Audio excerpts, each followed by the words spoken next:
White team has won the toss and will receive. All right, guys.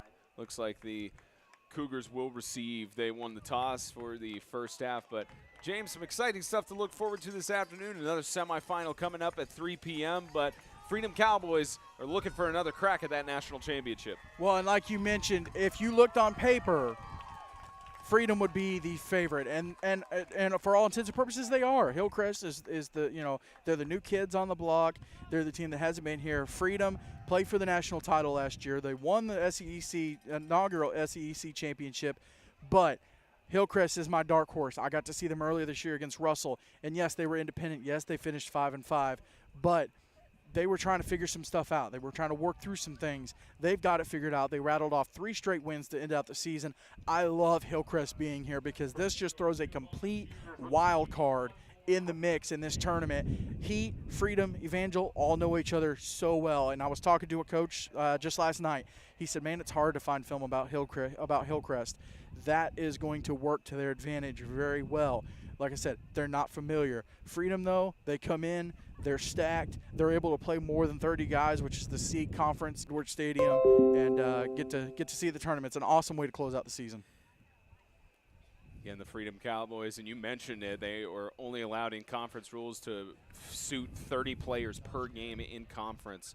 And you know, for it explains. You look at the roster for the Freedom Cowboys; it's so in depth, where they have players all the way down to the 8th grade on their team to be able to pull from in case there are any injuries or issues. But for the Freedom Cowboys, they've got several star players that they lean on heavily who haven't shown any signs of fatigue on the year. Well, you've got all conference players such as Oliver Johnson at quarterback, Tristan Martone, Gavin Maynard, Pierce Dalton, Jens McCartha. And then that's just the all-conference guys. T.J. Lorio, championship game MVP. You've got guys like Will O'Neal who have added depth to this team. So across the board, Josiah Carr is another guy. So across the board, they've got guys who have stepped up all year, and they have guys that have championship game experience. Yeah, they lost some dudes from last year, but they still have a bunch of guys that were on that team that were starters, that were getting significant playing time.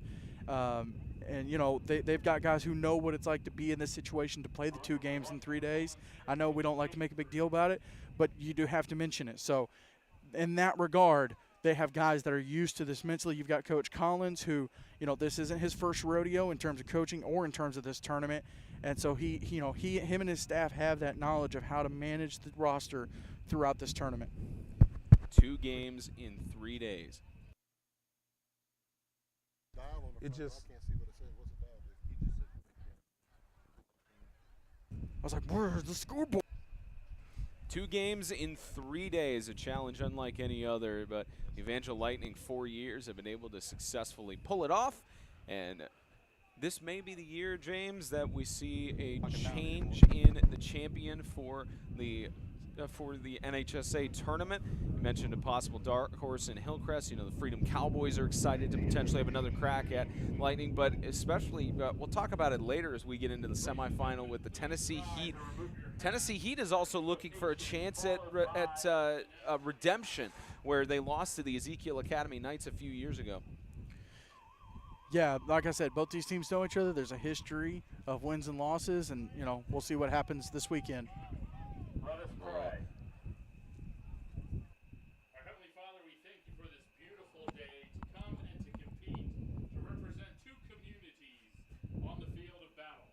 We pray for your protection, and that everything that we say and do on the field and here at beautiful Panama City Beach would be for your glory. In Jesus' holy name we pray. Amen.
Hillcrest won the toss. They elected to receive, not something you see often within the landscape of 8-man football. A lot of times you see a deferral, and we will see Hillcrest for the first time this weekend. We'll see them on offense. Number 5, Tillison back to receive.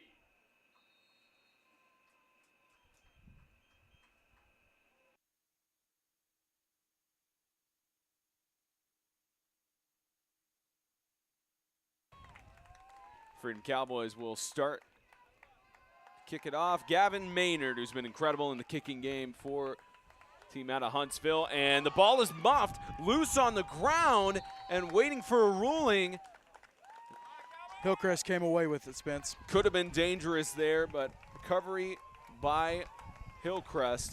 It looks like it was recovered by 11, who we do not have on the roster. But regardless, we will see the Cougars start out on offense for the first time today, and Glendarius Ford, among one of the many set pieces for Hillcrest Cougars, as their star sophomore quarterback has been incredible on the year, almost 900 passing yards.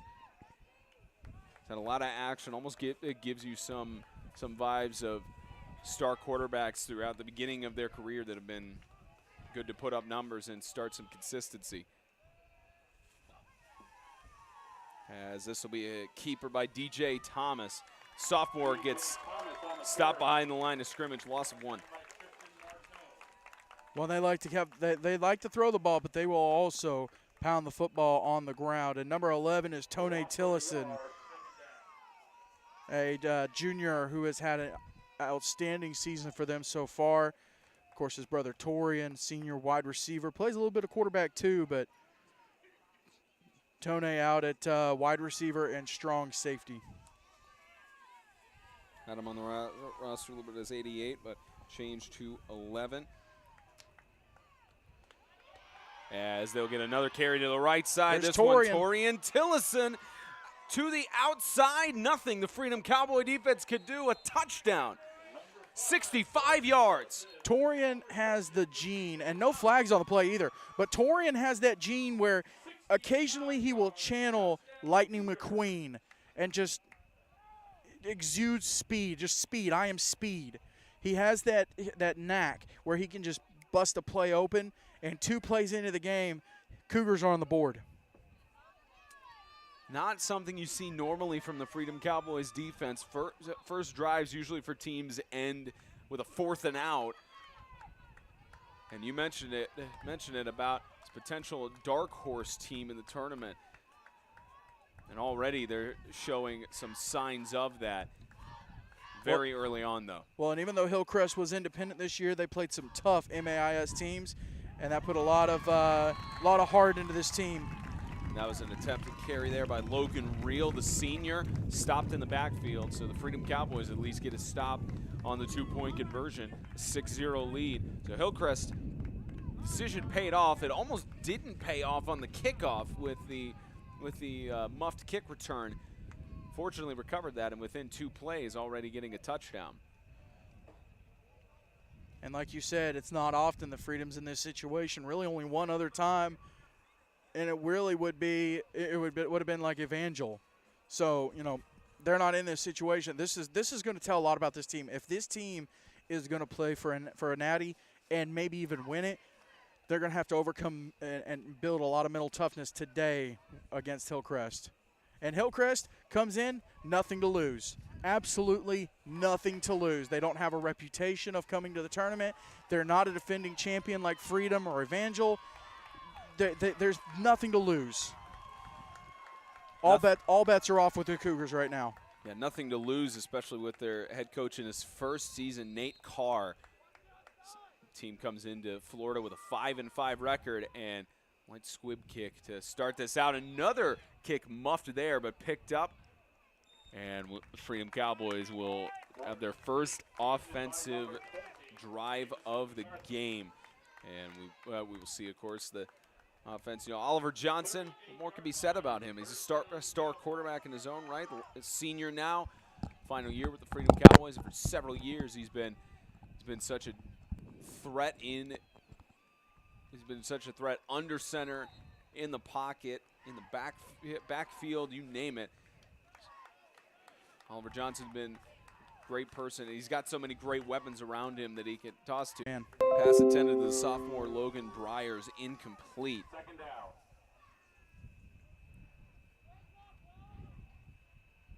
Can you mention it with the all-conference players? You know, Oliver Johnson on that list, Tristan Martone, Gavin Maynard, Pierce Dalton, and Jens MacArthur. All of those players in their first year as program being in a conference, already all-conference accolades for those respective players. And Freedom's got to be careful here not to get in a panic situation so early in the game, already being down. They've got to just do what they do, stay consistent with their plan. As they stay consistent with Johnson going up the middle, and we'll get a first down across midfield. Again, we talked about how Oliver Johnson is such a threat.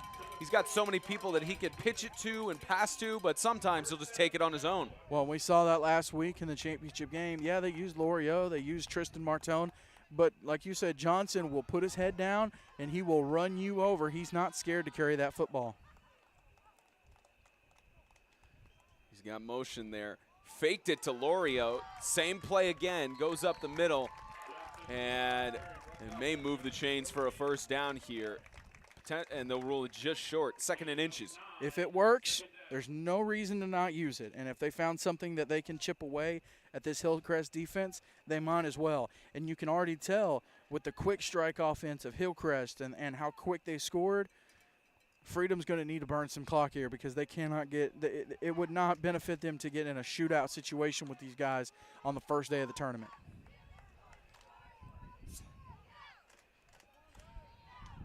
Second and 2. And this time they give it off to Loriot. He's got some space and blockers to the outside. TJ Loriot forced out of bounds by the jersey. A touchdown-saving move by C.D. Thomas, but Loriot plowing down inside of the red zone, maybe just outside. And there's that SEEK championship game MVP. They run the same play twice. They get the defense used to Oliver Johnson keeping the ball, and then you give it to Loriot and let him go around the edge, and he's got so much speed. And we saw that last week in that championship game. He will burn you.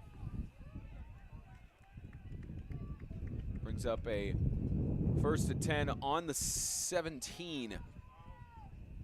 This Cowboys offense marches down the field as they normally do. Johnson gave it off to Martone. Tristan Martone trying to cut to the outside. Gain of about 7 there. Tackle made by Glendarius Ford. And obviously you've got guys like TJ Loriot. They're going to be tough to form tackle. But Hillcrest is so good at just making the consistent tackles, getting the job done, and shutting down the ball carrier. Maybe in store for a high-scoring game. Hillcrest had 2 shutout wins on the year. Average score, where they would win against opponents 30-29. Maybe one of these games that comes down to the last second, especially with the Freedom Cowboys averaging a 40-20 score, which they got that average and only held the Tennessee Heat to 20 in the SEC championship. Just short of the goal line is Tristan Martone. Took 2 Cougars to tackle him down, but it does bring up a 1st goal on the 2. What a hit there at the end of the plate, too. Martone is a tough guy to bring down. But Hillcrest, they're not going to shy away from hitting. And like I said, Martone is just a hard runner, and it's going to take the Cougars committing that, hey, no matter what, we're going to bring this ball carrier down. Really nice tackle there by number 42, Logan Reel, one of the seniors for the Cougars. Keeper by Johnson, easily into the end zone. Touchdown, Freedom Cowboys. And there's Johnson again. They've run this formation, this play set. A team like Christian Community and Franklin Classical back in the day, they were very good at this. They had one formation, then they would run 2 or 3 plays out of it, and they would run setup plays. Get the defense used to something, get them, run the same play 2 or 3 times, and then run something different. Go back, run something different. You have so many options out of that. It's almost like an old school RPO where you just get the defense used to one thing and then change it up on them, and it really forces them to change their mindset on how they approach that attack. Two-point conversion attempt to take the lead. Oliver Johnson will be stopped in the backfield. Tackle made there by C.D. Thomas, the junior. So tied at 6. Neither team able to convert after the touchdown. 6-all here in Panama City.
$8:11 left to go in the first quarter. A 6-all score.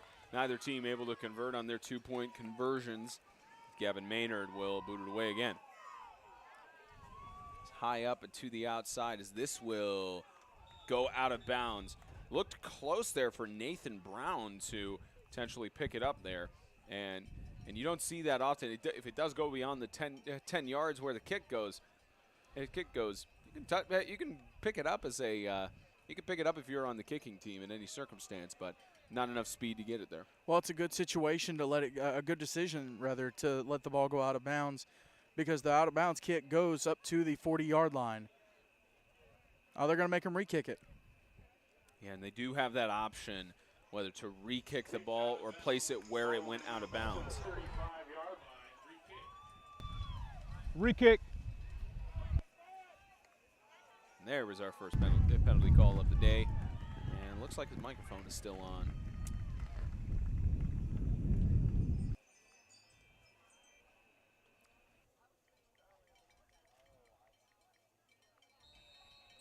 Please.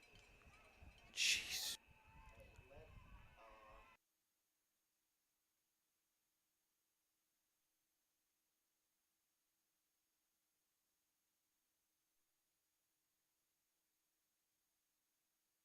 So re-kick here for Johnson as they will send it to the edge there, and That's where he was trying to put it on the first kickoff. got it, a pick up by Torian Tillison, trying to weave through, took several Freedom Cowboys down. And you saw on that left edge there, Nathan Brown, the sophomore, was still rushing to pressure the ball there. If he had maybe an extra step or two closer, he could have potentially recovered the ball in the kickoff. Yeah, that's what he was going for on the first kickoff, and just didn't get it right where he wanted it. But you mentioned it, the gunner coming down the far left side, that's a perfect kick. And a lot of teams don't have kickoff plays. I guarantee you that's a design to have that guy on the end, try to kick it in that direction. If you've got a good enough kicker, you can do that. And honestly, it's great to see kickers being able to bomb it away because, you know, traditionally you have a lot of teams that they just go, we'll just onside it or squib it or, you know, pooch it or whatever. It's nice to be able to have that level of a weapon.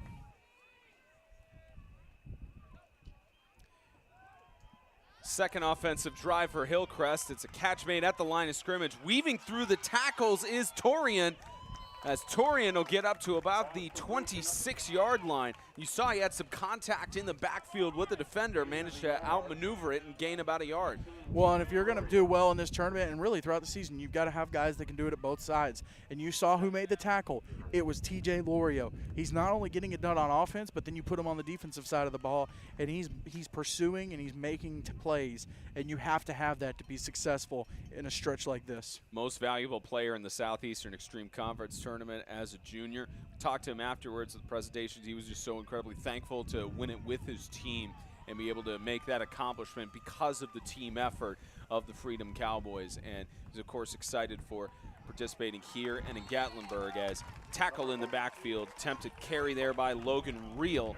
And he was brought down by, again, Oliver Johnson, getting it done on the offensive and defensive side. Well, and Hillcrest likes doing this where you know, they'll try a couple different things. It's almost like they have the traditional 10 scripted plays or 15 scripted plays to start out the game. You just want to see, if you want to feel out this defense that you've never played before, you want to see where their strengths, their weaknesses are, and kind of get a game plan together based off of that. One of the major differences with Pete Edwards Field and a lot of other venues within the 8-man football realm, there's a play clock near the scoreboard to help the quarterback in that regard. Toss right side incomplete. And that was toss. Oliver Johnson with the pressure again managed to get it out of there, and it brings up 4th down. A little bit of quarterback on quarterback crime, and I mentioned Lorio. Johnson's back there. Martone's back there. These guys, yeah, they're offensive stars, but again, they get it done on defense as well. And a great job by the Freedom Cowboys defensive backfield, including all-conference selection Jens MacArthur. They were able to shut those receivers down long enough so that Thomas didn't have time to really find the man he wanted to throw the ball to. And DJ Thomas, the sophomore, has been incredible on the year. And they're going to go for it on 4th down here. The pitch in the backfield to Torian Tillison, who's got space. You saw him stretch out the ball there to get the 1st down. He got it. And they'll move it. They set up in the punt formation. They got the 2 gunners there. Great play call, because at that point now you can just sweep around. You've already got a guy 30 yards back. So now you've taken one of the defensive players out. Sweep it around the left-hand side. You don't have to worry about the guys on the right. You just got to get the 11, 12 yards that you needed for the 1st down. And Tillison's the perfect guy to put the ball in his hands to get that 1st down. Yeah, and Tillison through the year, 50 carries for 808 yards. Pretty much any time he touches the ball, he's going to give you about 16 yards, somewhere around that range. We've seen that already today. He continues that as he gets his team to the 36-yard line. And you don't often see that when you're deep in your own territory. And if you're past the 50, you'll see them not opt for any of the punts there. As rolling out to the right, DJ Thomas trying to get through, loses the ball as he rolls out of bounds. He stopped at the 31-yard line, maybe about the 30, as brings up 2nd down with a loss. Well, Cowboys defense, great job. They can put pressure, but they also hold off the receivers long enough to where Thomas is just forced out of bounds and he can't get the throw off that he wants. And timeout called.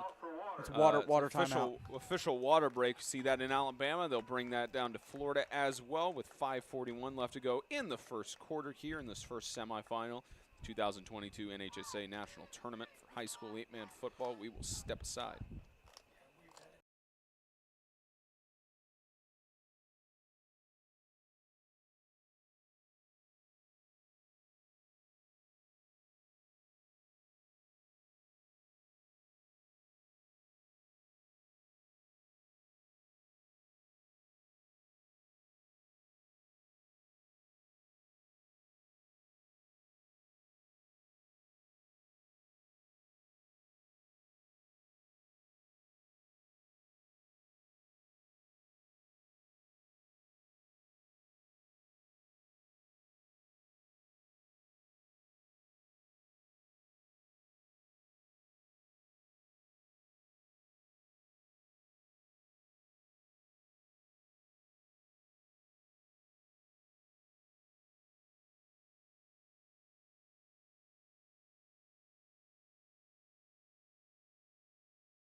The designated water break taken, which the State Association for Florida actually implemented. It used to be through the 2nd week of October, but they re-implemented it for the entirety of the season. And you and I were talking about this at the break.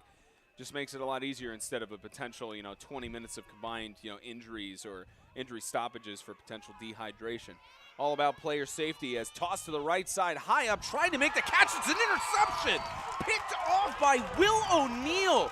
The Freedom Cowboy from Riverside Christian in his final season makes a big play on the national stage. Well, that's a great job by O'Neill, one of the quieter guys on this team. But, of course, pass intended there. Let's see, that's, what was that, 6? That's going to be C.D. Thomas. But O'Neill does an excellent job of just shutting the receiver down. It was a little bit of a tip ball, and he snags it. And it looks Great job grabbing it. And it looks like That is C.D. Thomas. He was shaken up on the play from the collision there. The coaching staff are gonna take a look at him. But you're right about Will O'Neal being one of those. No, that's guys. number 2 down right now. That's Landon Clark. So it was Landon Clark who was the senior, was the intended receiver on that play. And though we just took the water break, we will step aside again as look to. It was a big collision too. Not a big collision, but enough to where it could shake somebody up. And now he's up. He's going to walk off under his own power. May have just tweaked something just a little bit. Yeah, and it looked like I don't know if we could have that replay again, but it looked like he was going to pull it in, tried the one-handed grab and such, but just with the motion and everything, he couldn't get it done. And great heads-up play by O'Neal too, because he was there in the moment, aware of what was going on, and able to snag it, give his team the ball back after Hillcrest had a pretty decent drive going right there. Great play by the senior in one of the biggest stages of his career. Of course, he played on that national championship team last year. You know, Riverside Christian tried to get a varsity team, couldn't get enough players, so decided we're near enough to Huntsville. Why don't we just co-op with the Freedom Cowboys? And they had that opportunity because of the Freedom Cowboys being independent, as Johnson to the right side avoids 2 tackles, maybe a third one, a first down and more, tackled from behind by Jonathan Roby. Well, and they were able to do that last year, and then of course being in Seek, one of Seek's deals is, look, we don't care where the player comes from, to an extent, as long as they're age and grade eligible. Every young man in high school should have an opportunity to play football, and so that made it just easier for Freedom to get some guys that could really contribute to the team. And especially made it easy for Riverside Christian with not being able to field a team to. Because there's not many other schools. Riverside was in the TSIAA, and there were not many schools that they could co-op with and have players go to. So it was a great opportunity in that regard. And Coach, Will O'Neal's father, Matt O'Neal, was set to take over as the head coach for the varsity program, and he's been coaching the middle school, which has been fantastic in last several years. Great opportunity for him as Johnson airs it out on the left side. The catch is made. Reception by Jensen MacArthur, another one of those all-stars from the Southeastern Extreme Conference, gets a big play to the 5-yard line. Hey, listen, he might be all conference at defensive back, but he is a receiving weapon that has been used somewhat this year, but he's someone that could come through. And great job by Tillison as well. Torian Tillison coming in there hot, trying to just get the over-the-shoulder pick, but MacArthur was zoned in on that play, and a great throw by Johnson.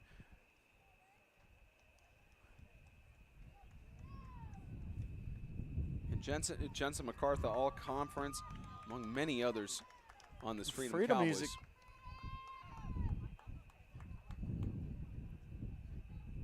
Sets up a 1st and goal on the 4. Johnson with Martone to his left, and in motion. Gives it to Martone with the stiff arm, trying to get to the goal line. He'll be stopped. It took 3 Cougars to take him down. Well, and see, that's the kind of defense you're going to see from Hillcrest. One guy's going to get to a guy, and if he doesn't make the tackle, he's going to slow him down enough so that the other 2, 3, however many guys can swarm to the football and make the gang tackle. That's a big series of plays there for Freedom. Get the interception, and then a 40-yard bomb to get into scoring position, or 30-yard bomb, rather, to get in scoring position.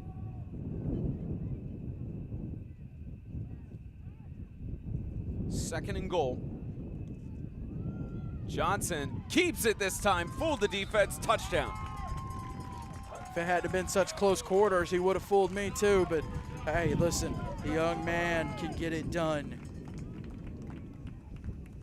A little bit of shell shock there early on from Freedom. Hillcrest getting on the board first, but the Cowboys, 2 unanswered touchdowns, and now it's Hillcrest's turn to respond. I mean, this tournament, Freedom has been in it a few years now, a couple times, and they've learned that, hey, listen, you get smacked in the mouth in a situation like this, there's not a whole lot of time to respond, and Hillcrest is going to have to learn that right now, and they're going to have to adapt it. You're right, the Freedom Cowboys been down here plenty of times. As Johnson keeps it, but will be stopped. No 2-point conversions successful so far in the afternoon. We'll talk more about Freedom's history in the NHSA tournament on the other side of this break.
3:18 left to go in the first quarter. Freedom Cowboys get another score on the board, and that was off of the interception from Will O'Neal. And the Freedom Cowboys, 2020 is the only year in recent memory where they did not go down to Panama City Beach. Last few years they were in the tournament in 19, won the Division II championship where they had 5 teams down here. 2021 they're here as well, and of course the result of the Evangel Lightning defeating them to win their 4th straight national championship. And the Freedom Cowboys, throughout their history, this tournament was essentially their kind of state championship, their chance to hold a piece of hardware because they weren't a part of a conference. But now, with them being in the Southeastern Extreme Conference, they have their first piece of hardware. That's the one question we'll have to ask Coach Collins if we get the chance to talk to him going into either of the games is where do they store the trophies? Where do they have them? That'll be an interesting thing to think about as Torian goes up to about the 23-yard line for a gain of a yard or 2. But you wonder where they put all those trophies on display with the Freedom Cowboys being a homeschool organization. I believe he said they put it at their practice, where they practice, which is I believe is a church, and they have a little area designated for them. They're in Huntsville. So I think they have a trophy case because they have a couple. They do have a runner-up trophy from 2016 as well. They took on Sacred Heart of Jesus High School, who had just won the MTech championship, and they came down here to the tournament. Had a great tournament that season. I wasn't able to come down, but I remember following along with it. And awesome championship game. It came down to, I think, the last play of the game, if I'm not mistaken, to a successful 2-point conversion attempt by Sacred Heart. So Freedom has a little bit of hardware here and there, and they've got a place that they can now put the brand new 2022 SEEK Championship trophy. Delay of game call. Looks like his thinks his microphone is on. It's off there. May have just been the signal not getting through. Seems but like it's backwards right now. Seems like it's backwards right now.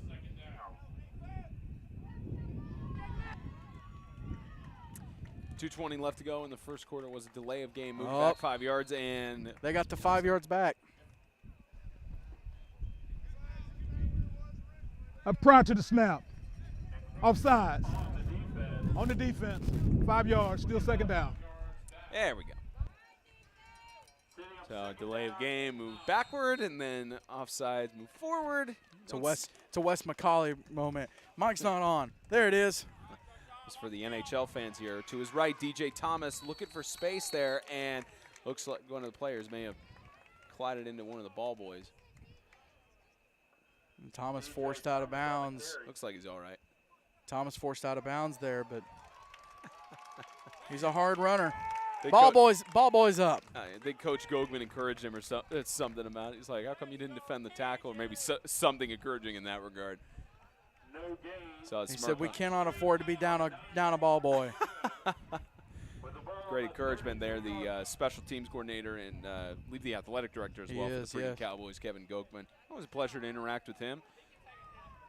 Been around not as long as Coach Collins, as he mentioned, but enjoyed every second of being with the Freedom Cowboys and helping them to respective victories. Here's to the left side, Torian Tillison gets the first down and a little bit more, forced out of bounds by Gavin Maynard. You'll see here at the back side of the play a really, really nice stiff arm on the far side, right as he went out of bounds. Let's see if you could see it. To Gavin Maynard, right there. Yep. That was Gavin Maynard channeling his inner Josh Norman. And Torian Tillison. It's a big move for the big man. Well, Florida is always a end goal for a lot of these 8-man teams at the end of the season. Put a little bit of mileage on their team, but for Hillcrest, they've had a lot of mileage through the 2022 campaign where they've played games in Mississippi, Arkansas, and Louisiana. And looks like we have just a brief stoppage to just something with the chains, as I believe they will resetting the play clock there, and still a 1st and 10 for Hillcrest. Yeah, Hillcrest has been on the road as an independent. Like I said, They've played a ton of teams in the MAIS. They played Russell out of the CFA. They've been on the road and they've been tested. This is a perfect situation for them. Pressure, left side, incomplete. Just had to throw it away. It was in the area of Torian, but pressure there on DJ Thomas. A full-out blitz by the Freedom Cowboys. We had those DNs coming off unblocked, and so Thomas had to get rid of the football there. It was Johnson. I didn't see the number on the far side, but I had to get rid of the ball, but good job by the young man to not take a loss on the play. Live to see another play. Hillcrest, you were mentioning about the amount of teams they have played throughout the Southeast. Their plan right now is to head back to the MAIS in 8-man football. Going independent this year, they used to be an 11-man. Of course, Nate Carr taking over the program, leading it to their first independent season, and not bad to get them down to Florida. Pressure there, incomplete. There's a flag. Looks like it's going to be roughing the passer. Pass intended for Jacoby. Hit for Landon Clark, incomplete. Will O'Neal with the coverage for the Cowboy defense. Yep, Personal foul. Roughing the passer. Personal foul. On the defense. Passer First down. on the defense. And you saw that pressure there. You have to call that in real time. And you saw there, it's one of those that could have been split second, maybe with him passing the ball and then contact there. But player safety is in mind for that penalty call. Yeah, and 100%. moves it forward for Hillcrest. Well, that's such a hard play as a defender too, because you're trying to get your hands up, bat the ball, and then as you bring your hands down, you're jumping, you're in the quarterback's face, and you're going to make contact with him. You don't mean to, you're not intending to hurt him, but it's kind of a bang play. But at the same time, you just, as a defensive coordinator, you say, look, try to jump a little bit sooner. Brings the Cougars to the 39-yard line. Torian has contacted the ball so much already, gets a gain of 2 yards. And I absolutely love the sportsmanship I'm seeing right now between these two teams. After every play, after every hit, there's helmet taps, there's a pat on the back, there's a hey, great job. Love to see it. That's the spirit of the game right there.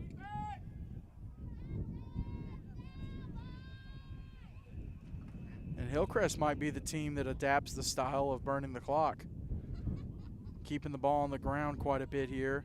They've attempted a couple throws, but they might have gotten some film on Freedom and seen what was successful against them. Likely the last play of the first quarter, but there's a timeout called by Hillcrest early on. 19 seconds left to go in the first quarter, with the Freedom Cowboys leading 12-6, and Hillcrest maybe trying to pop this in before they switch sides of the field. Well, and Freedom is not unfamiliar to the road life that Hillcrest had to experience this year. Freedom traditionally playing games all over Alabama, and you say, well, it's in the same state. Well, they're up at the north end. I mean, as a guy that just had to drive from the north end of Alabama to the other, it took about 5 hours to get from one side to the other. So, it's not a hop, skip, and a jump. It's like going for those in Tennessee, it's like going from West Tennessee to East Tennessee. And, if you're from Mississippi, this, same thing. Going from the north end to the south end, it takes a little bit. And then, you've got Freedom still playing games in Tennessee, still playing, maybe a game in Mississippi or a game in Georgia. So they're used to traveling, and Hillcrest got a taste of that, and it's made these Cowboys mentally a little bit mentally tougher than a team that, maybe they're scared of making a 2-hour road trip or something. Freedom Cowboys, especially because they don't have a team bus. They have. Yeah, everyone. That's the thing too. It's everyone just carpooling. I remember those early days through high school before my alma mater got a team bus around my sophomore year. There's a lot of carpooling through the days. Possibly the final play of the first quarter. Deep toss, left side intended, and the catch is made at the 15. Avoiding tackles, trying to get through. It'll be a first and goal. A great reception by Landon Clark. And they will stop the clock to set the chains, but a first and goal on about the 7. Clark doing a great job getting up, getting the ball. And he was going to try to get in, just had too many defenders coming up from behind, got the tackle. And that'll do it for the first quarter. Great play to get it into a first and goal. 12 minutes down in the semifinal for the NHSA's 2022 tournament for high school 8-man football. 12-6, Freedom Cowboys lead over Hillcrest Christian. Perfect time to tell you that the 2022 NHSA National Tournament semifinal is presented by Goolesby and Young. Jason Goolesby and J.D. Young at Blackwell Realty bring knowledge, passion, excellence, and experience to the table when it comes to real estate. With millions in sales this year already, the two would love the opportunity to put their skills to work for all of Middle Tennessee. Yes, you can buy. Yes, you can sell. And yes, they can help. Reach Jason Goolesby at 615-784-8687 and J.D. Young at 615-486-1121. Sponsored by Complete Wealth Management and Complete Real Estate, your one-stop shop for financial coaching and asset management. By Fairlife Core Power Protein, work hard, recover harder. Brett Atkinson with Weichert Realtors, the Realty Group. And by Sutton Pools, fiberglass pools done right. You could reach Brian Sutton at 931-624-4027.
Started the second quarter here from Pete Edwards Field in Panama City Beach, Florida. Semifinal for the national tournament high school 8-man footballs. Freedom Cowboys lead 12-6 over the Hillcrest Cougars. And it'll start out with a toss to the right side, incomplete.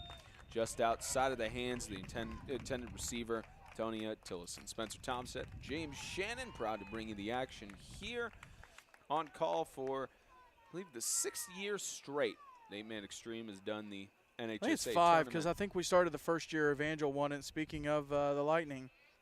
This is season 6 because first year was 18 when they moved it up to Dayton, Tennessee with the bridge being out with the Hurricanes. 18, 19, 20, 21, 22, 5. There's that private school education. But speaking of Evangel, they're ready. They're waiting. Always a good tradition between the two. Between the teams that are participating in the semifinals. Some of them, they catch a little bit of the game. Evangel watching the entire competition here. Sure, Coach Tim Smith getting some scouting on who they anticipate to face on Monday night. What a scramble. Trying to get through and finally brought down by 2 Freedom players for a big loss to the 25. You saw DJ Thomas fighting for it, but he just had no one he could pass it to. And if only Thomas could have gotten a throw off because he had 5 Cowboys around him. Could have possibly found an open man. But a big loss there for the Cougars. And here on third down, they're going to have to chunk the ball out again. Yeah, third down and goal on what you said before, almost a quarter of the field. It is. It's the 22.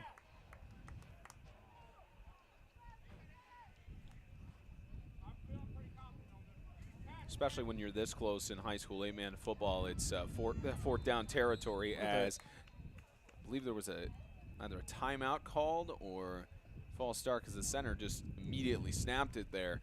I think Coach Carr was trying to get a timeout called. Here's the call.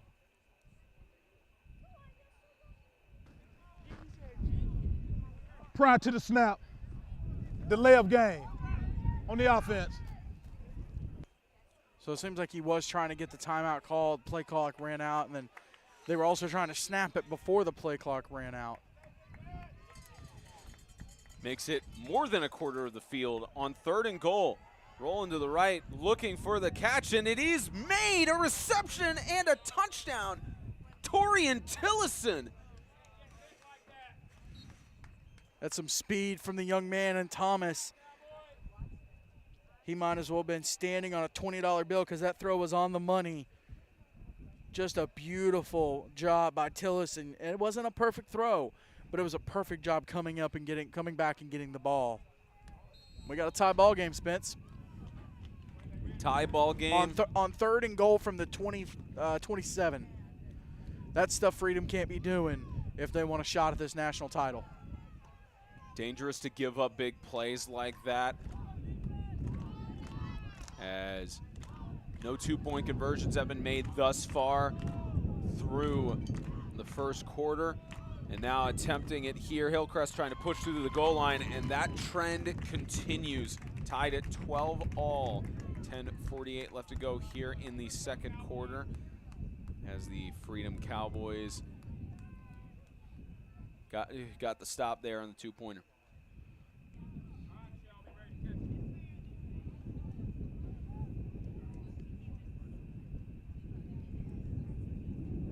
You hear the wind picking up at Pete Edwards Field. The prediction right now for the weather is that towards potentially the end or just after the end of the second semifinal between the Tennessee Heat and Evangel Lightning, it is possible that it could have some rain. But right now, beautiful skies. I don't think the players have any qualms with this kind of weather for football.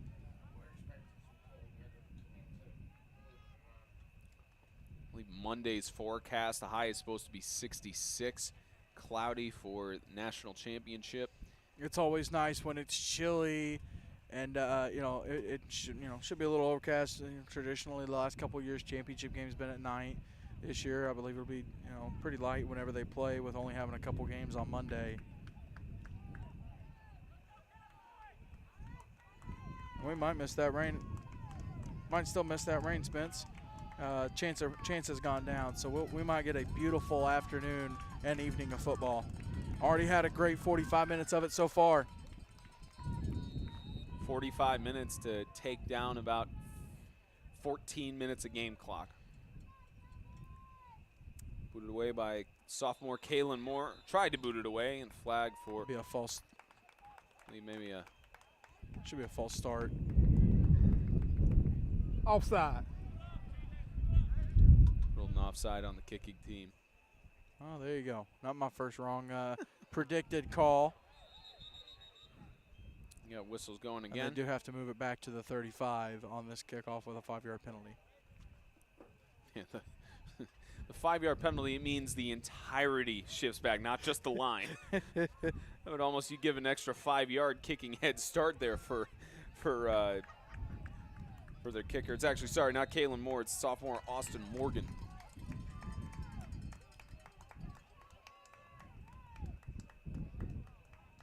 And looks like they're still going to go with the high up kick. We've seen that trend. This is picked up and carried by Tristan Martone. He's got some space, trips at about the 45-yard line, down at the 43. Turf Monster got him, but in this case it was the Sand Monster. The field here at Pete Edwards Stadium has to have sand in different spots, and it's been a talking point throughout the last few tournaments. Different spots, you just lose your footing, and that's all that happened to Martone there. But the Hillcrest kick team was closing in on him, so they were going to get the stop. It was just a little bit quicker than Martone would have liked. But great starting field position, too, for the Cowboys.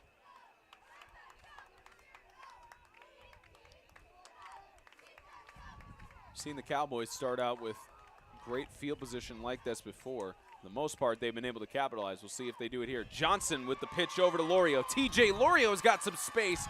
Finally brought down just outside the 20. And a big gain for Freedom.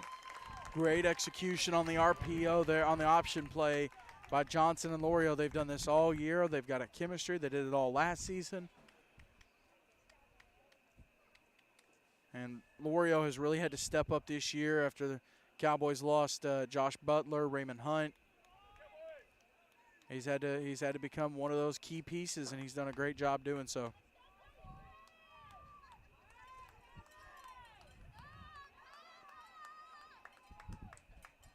At the 23, same formation again. Lorio Gets it, trying to get past one man, can't get past the second and third. Brought down by Logan Reel and company, but inside the red zone. It's a good call by the Cowboys. I do that on Madden sometimes. You run a play to the wide side of the field and then just reverse the play call and run it to the other wide side of the field, and hey, see what happens. Good job. Good job. What's your Madden record like? Yeah, we're not going to talk about that. We're not going to talk about Madden record or NHL record. Your fantasy teams. No, fantasy's good. Fantasy's good. I'm actually doing pretty well this year. I have Derrick Henry as my running back. So. Oh, yeah. Don't have any problems. 2nd and 2. Fake there. Johnson hands it off. Martone. Tristan Martone pushing through for the first and goal inside the 5. Well, it's a good job on that option counter play. They're bringing a man with Martone. They're going to bring a man with Martone. He stops, and then they still bounce it back up the inside. This Freedom line has done a great job. Of course, you got all SEC selection. Pierce Dalton on that line, big number 72. And that Freedom offensive line, they'll move some bodies.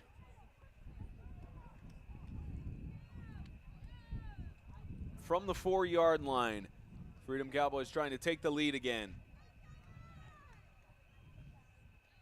Johnson with the keeper to the edge. Not even touched. Touchdown. I believe that's Johnson's 2nd rushing touchdown of the day so far.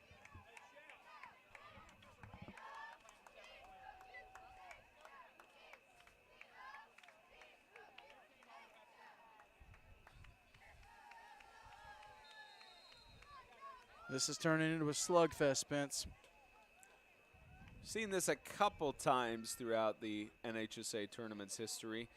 Recall specifically the national championship in 2020 where Ezekiel went up by, I believe, 3 or 4 scores, and then Evangel just came right back, scoring on every drive and getting defensive stops to overtake the Ezekiel Knights. This one handed off, ball loose in the backfield, picked back up, and nothing doing. TJ Loria with ball mismanagement and another 2-point conversion that is not capitalized on. Might as well just keep the streak alive, Spence. 18-12, 8:42 left to go before halftime.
Kicked off, Gavin Maynard again, and this will be caught by Tony Tillison,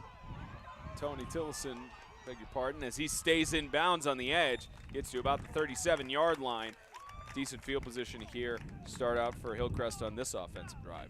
That's what you call making chicken pot pie out of chicken waste. Tony Tillison does a great job of, hey, it didn't go his way initially, pick it up, find a lane, and just get as many yards as you can. You don't chip away at it. Sometimes you just got to dink and dunk and dink and dunk and dink and dunk down the field. That's what both of these teams have done, and now Tillison turns around and does it on the kickoff. Remind me a lot of my colleague Dylan Simmons. Shout out to him on all the pop culture references he makes. Remember more recently he was calling an MTSU soccer game, and he said, says it feels like Thomas Edison is here because this field is electric right now. That's doing good. Those type of pop culture references. That's solid. That's not even pop culture. You would love him. That's big brain right there. You would love him. Probably not watch it, but shout out to Dylan Simmons as the ball is mishandled in the backfield, but quickly recovered, fallen on. I think DJ Thomas realized what he did, just fell on it there, but there is a flag on Hillcrest's side.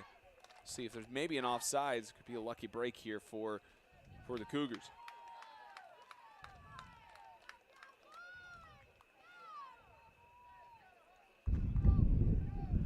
Got an illegal formation on the offense. 5 yards, replay, second down. And those are the kind of situations where it seems like Correction, replay, first down. So maybe the receiver wasn't on the line, and therefore he was there wasn't someone covering the end of the line of scrimmage. Got to have 5 guys on the line of scrimmage, 3 in the backfield, and if that far receiver doesn't always check and make sure that he's at the correct position, usually you check with the official, so that can create that kind of situation. Brings up a 1st and 15 here for Hillcrest. Scramble again. And another carry that will maybe get back to the line of scrimmage for no gain, but you see a lot of pressure is being put here on DJ Thomas. And you have to wonder, of course, the stats he's put up of about over 850 passing yards and the success he's had. It's probably in part to the offensive line helping me here, but it's so tough for them to keep the Freedom Cowboys defense at bay. Well, and I mentioned, next you mentioned next year they're going to go play 8-man and MAIS, which they've got a massive. I think they've got 2 or 3 divisions, and they've got some really good teams, and so they're going to need him as a junior next year to play at another level. Carry by Torian Tillison, trying to get past the blockers. He had a good move, stiff arm there, and finally brought out at the 47-yard line. You can tell James like that, and you can tell a lot of the bench and fans for that man needs to take a shower because that was dirty. That was it. Oh my gosh. Gavin Maynard's ankles may still be right around the 4 for the 40-yard line. Good night. That's the kind of skill that Torian Tillison, a recently announced Gatlinburg All-American, brings to this kind of a game in this situation.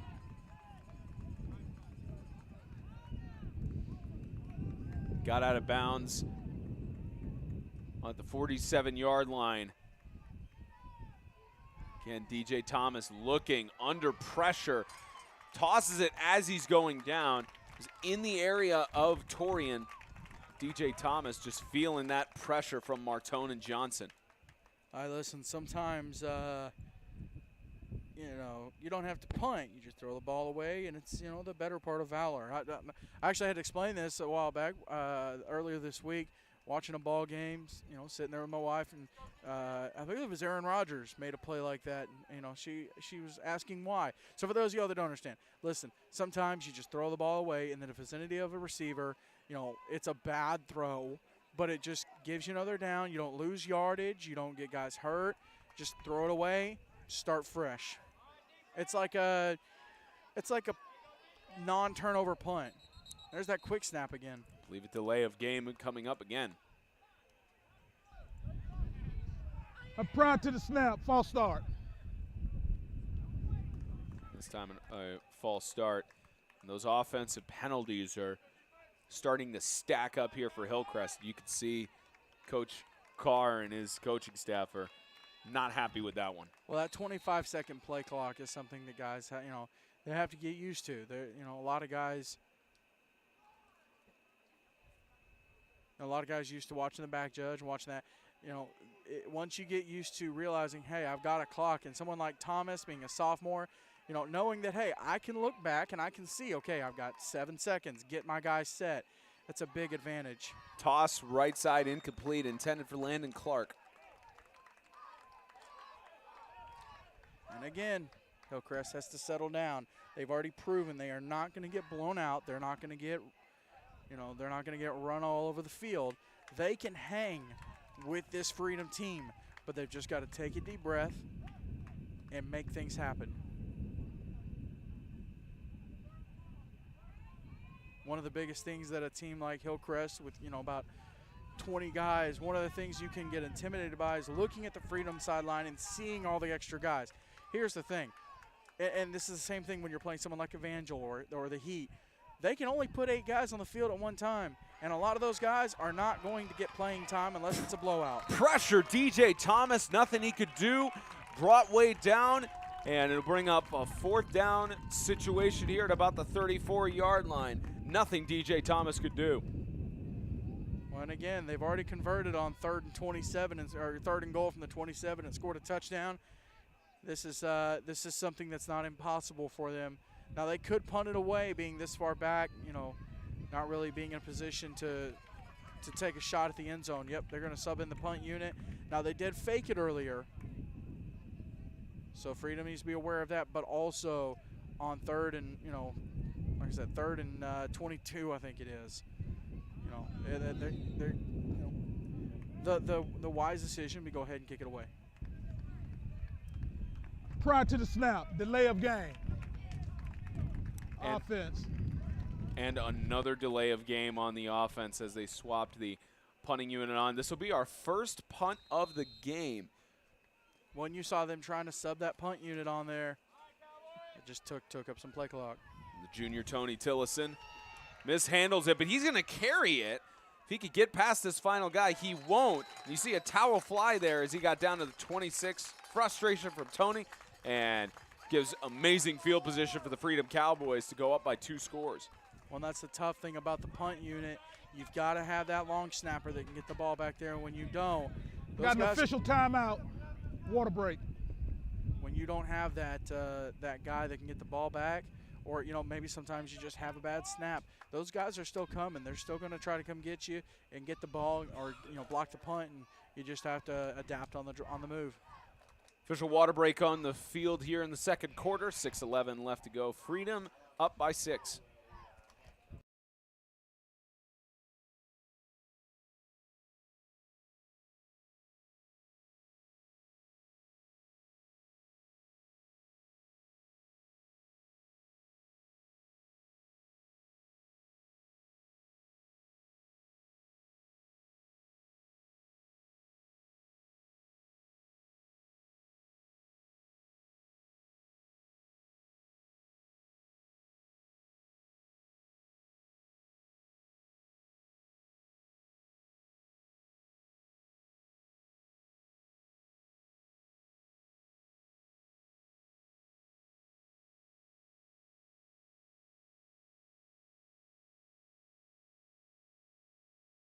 Quick water break, 6:11 left to go in the 2nd quarter.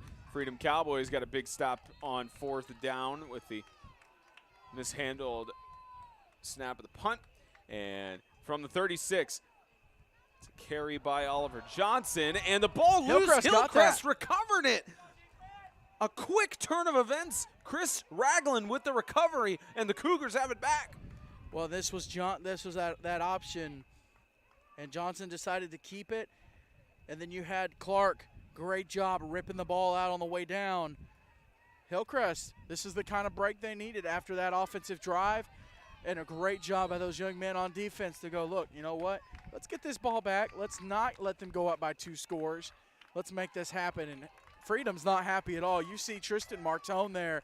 He's getting this team fired up. They know they're in a dogfight right now. Not a mistake you see often from Oliver Johnson. No. Not even a mistake on his part. Anyway, Landon Clark looked like he punched it out. And a good break here as DJ Thomas is stopped behind the line of scrimmage. He lost the football. They stop him for forward progress. That was Logan Bryers preventing him from going forward. And a big loss here for the Cougars. Bryers, great job on the pursuit. A little designed run there for Thomas. Just didn't work out the way he wanted it to. And 2nd down. looks like they're going to sub in. Looks like Tillison might take the snap here. Either Tillison or Ford. Thomas has come off the field for a second. And they better hurry up. They have 10 seconds on the play clock here. They're getting the guy set. They might get it off. I see. Nope. And they're not going to get it off. That's a delay of game. Prior to the snap, delay of game. Delay of game on the offense. Now, they still have the play clock run even there, and you wondered because of the ball being far out of bounds, they took about half of the 40-second play clock to get it spotted there. But I believe regardless, they still spotted there. Yeah, you can't start that clock until you spot the ball. That's just you can't start it until it gets spotted. That's not their fault. Took off half of the play clock and brought him back 5 yards. As here's a direct carry to the right side. He lost the football as he was in bounds. Turned over and Freedom got it. Well, let's watch here. This is Tillison in the Torian. Wildcat. Something there, he carried it. It got Looks like he was punched gonna- out. Yep.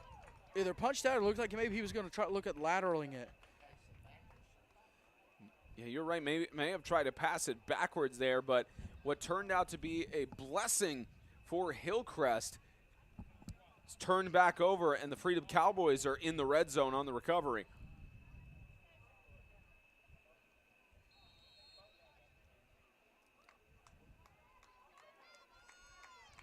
Two turnovers in the span of the last 90 seconds.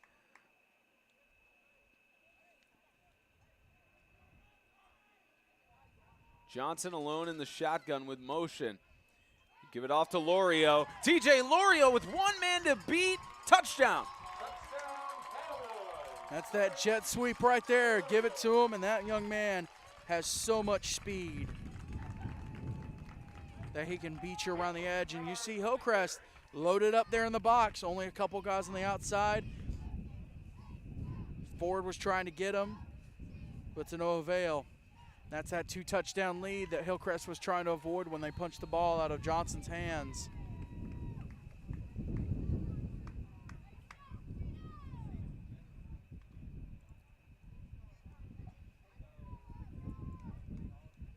.12-point lead now, chance to make it 14.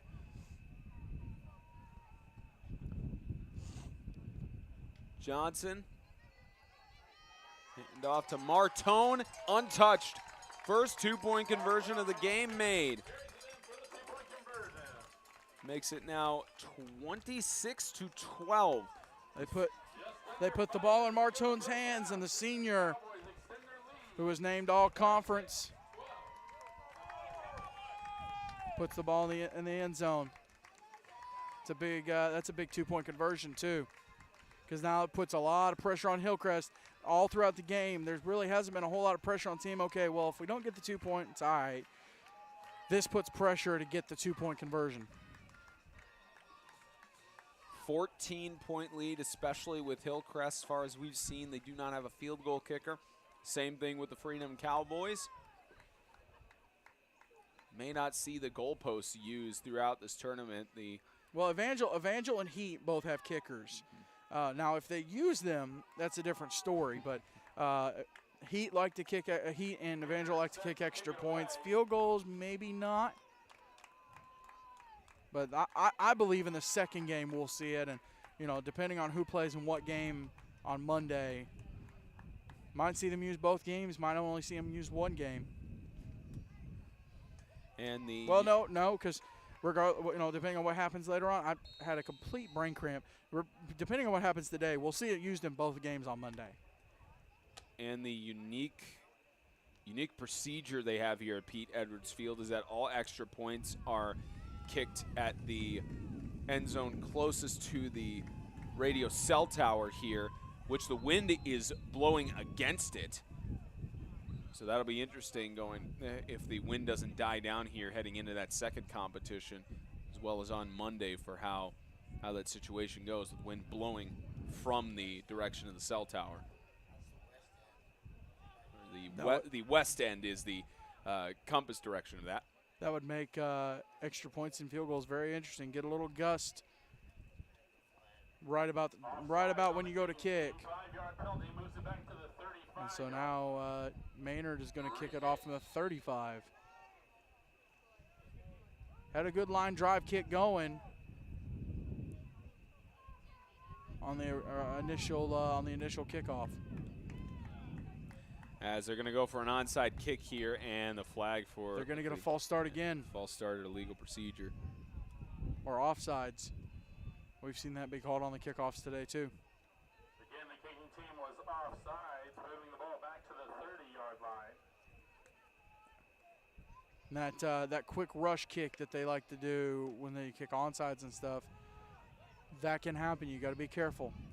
And now you see Hillcrest start to move their guys up more and more, their hands team up closer.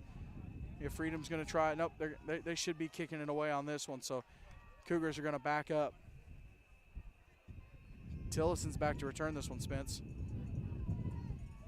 He's back at the 35-yard line. As I've seen the trend, it's a line drive kick that's going all the way down. It won't bounce into the end zone. It'll be picked up at the 5, trying to go to the left side. Tackle made by Jensen MacArthur. See, he's hyped up on that one. And Tillison not expecting, he's expecting the kickoff to go in the end zone, but a line drive roller like that, it always stops just a little bit short, just too much friction. By the time he picked it up and started, already 2 guys down there. You can't expect the return team to hold their guys, for 7-8 seconds while the ball's bouncing down the field.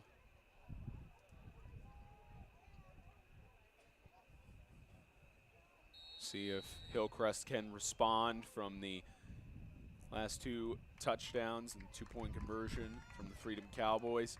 Under 5 minutes left to go in the first half. Well, this is some rough starting field position for Hillcrest, but this is a character-building drive here. Had a 65-yard carry for a touchdown earlier in the first quarter. Can they potentially get another one here? C.D. Thomas to the outside. Loss of a couple yards.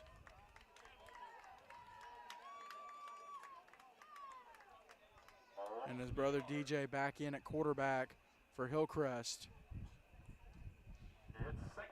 And again, Freedom does get the ball after the half, so they hold this 2-score lead, and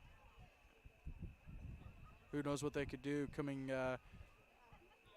into the second half. And this drive especially important, and depends on how their defensive stand is if they have it in the second quarter, because the Freedom Cowboys get the ball back to start the second half. 2nd and 11. Looking for the option. Scrambling in the end zone. Gets the pass off. Catch is made. Forward progress ruled for a gain of a yard, maybe 2. Well, and Thomas, if you watch the play here, Thomas was looking on the left-hand side.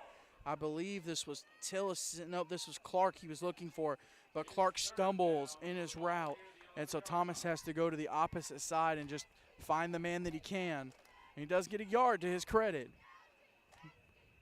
But they're trying to get the play call in, and the play clock's running down. They might burn a timeout here. I have to check. I believe this will be their last timeout of the half, or second. As they're going to let the play clock run down. I believe they are going to call a timeout.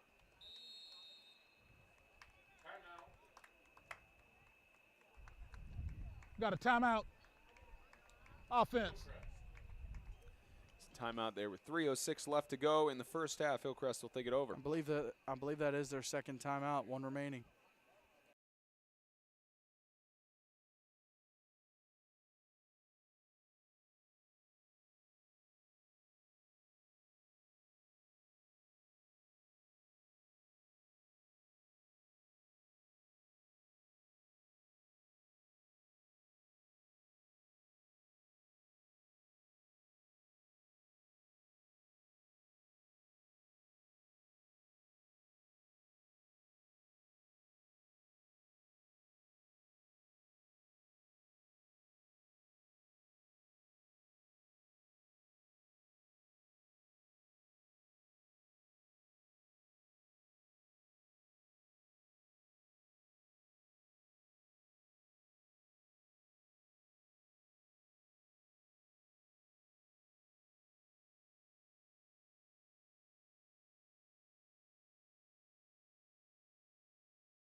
So, timeouts have been adjusted on our scoreboard. Hillcrest does have 1 timeout left. Freedom has not used one this half.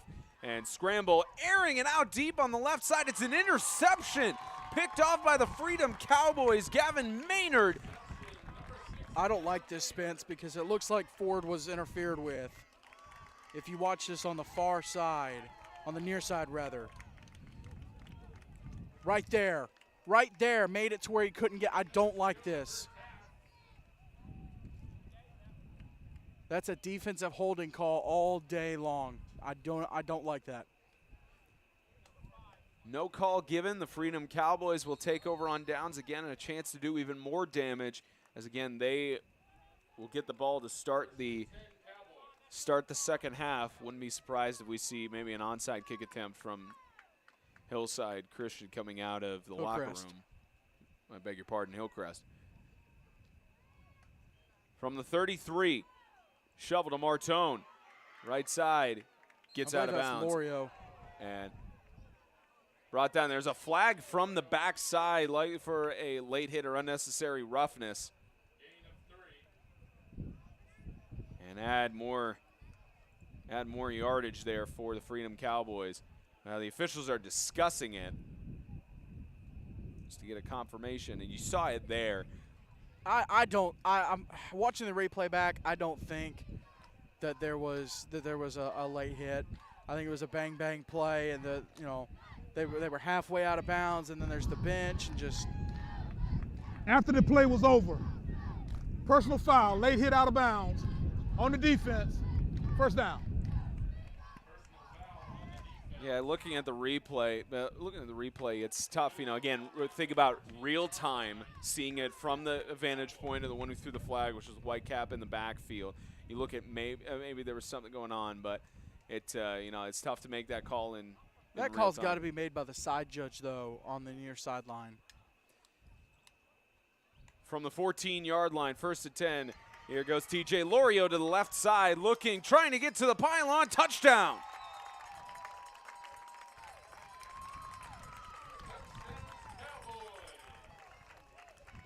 Freedom taking advantage of the interception call that goes their way, and then a late hit out of bounds. And a quick strike there for the Cowboys.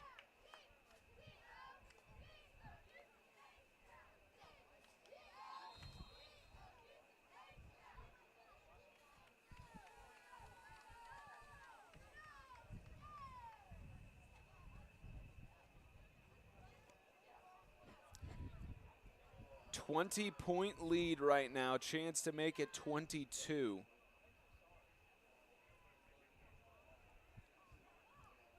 Johnson with no motion, looking for a receiver. Toss, catch. Great snag by Lorio. Lorio makes it 34-12 with 2:39 left to go in the first half. Cowboys are potentially running away with it here in the semifinal.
(34-12), Freedom Cowboys leading, and kick it off here. This will bounce all the way back into the end zone. I believe the first kick we've had today that has gone all the way back for a touchback. This time, deep boot there by Gavin Maynard. That's what Tillison was expecting the last kickoff to do, but this one up in the air, one bounce, and it had enough momentum to take it into the end zone. The last one just skipping along the ground.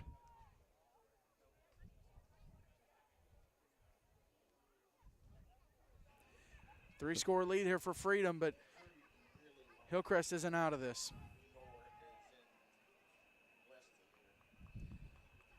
Hillcrest will start out on the 20-yard line. Again, chose to receive for the first half. They marched it down the field. More so had one carry for 65 yards that got them their first score of the game. It's the only time that Hillcrest has held the lead. Direct snap to Jonathan Roby to the right side, getting through. Can't get tackled by 2 men, but stumbles out of bounds for a gain of about 6. There's a grown man running the football right now.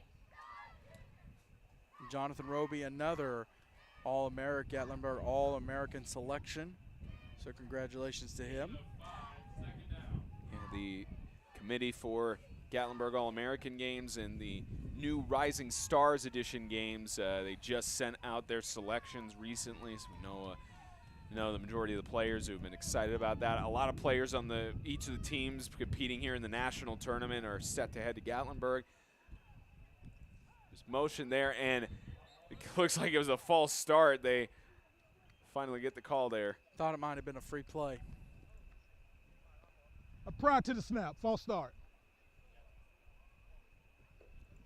But for the All-American games, they changed it this year, and you know you're in favor of it, of course, as are a lot of other people. They separated the All-American games are seniors only, and Rising Stars are mostly sophomores and juniors, and maybe some freshmen here and there, depending on the roster situations.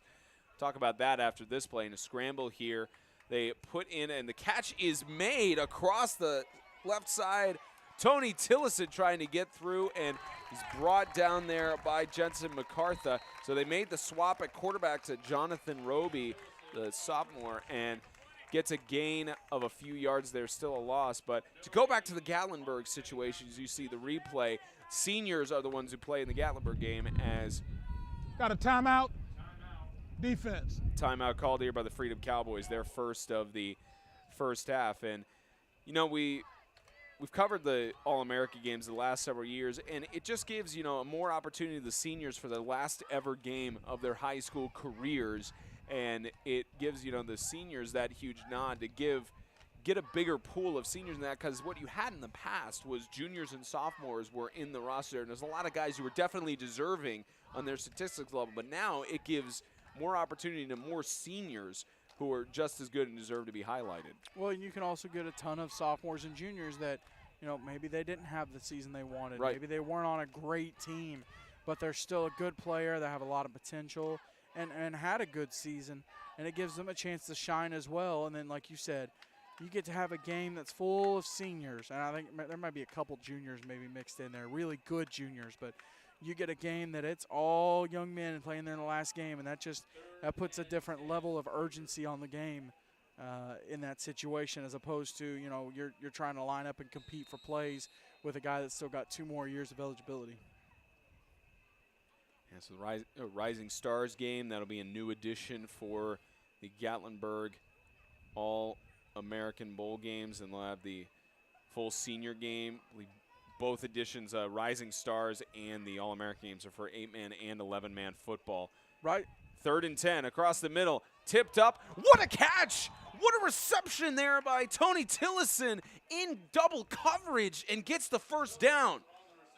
111 beating out the other 11, and I think I got the catch, but let's see here on the replay.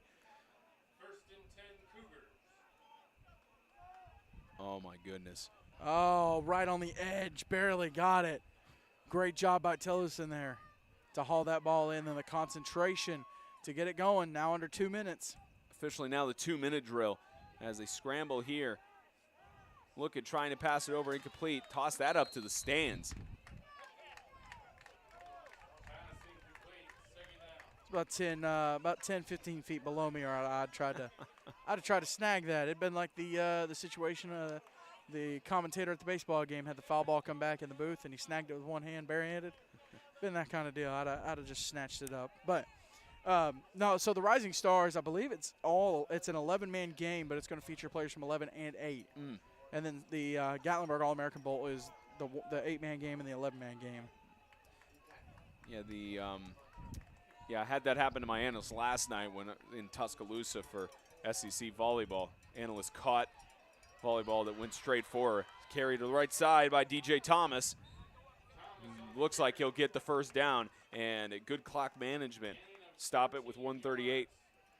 Great job by Thomas, too. They're at the end of the play.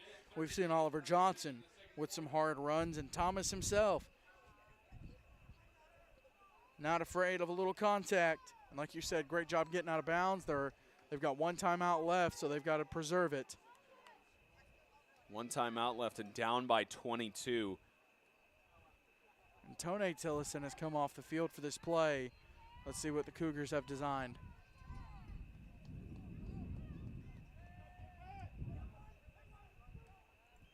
First and 10, just at midfield. Scramble again.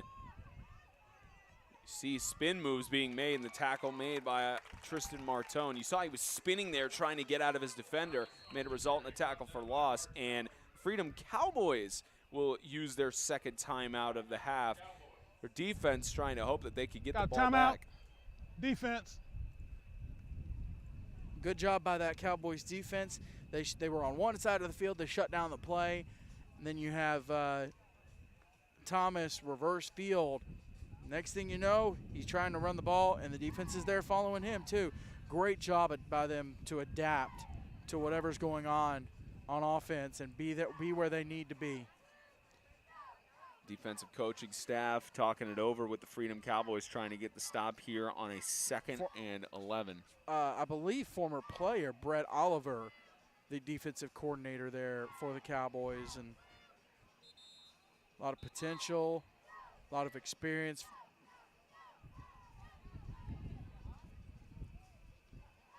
He's done a good job getting these guys ready. He's specifically talking to Will O'Neill, who had one interception in the semifinal thus far.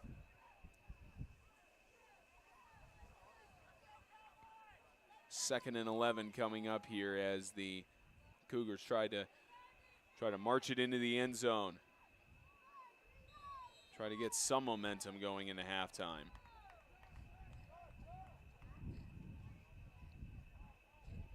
Second and 11. Scramble, they give it directly to Logan Reel, and he'll lose a couple of yards. And Hillcrest is going to no, this is Freedom. Freedom's going to burn this timeout. They're trying to leave a little clock for themselves after getting these defensive stops and just kind of making sure everyone's on the right page. Got timeout. Defense. That's their final timeout of the half. Hillcrest only one timeout, and you know, if Hillcrest gets a first down here, that's really a huge benefit for them time management wise, because they managed to convert on downs here or even get it out of bounds. They still have that one timeout to use. 1:12 left to go here, and all right, James, put your coaching cap on. 3rd down and 12. Haven't had a lot of success on this offensive drive to march it down. Who do you put the ball in the hands of?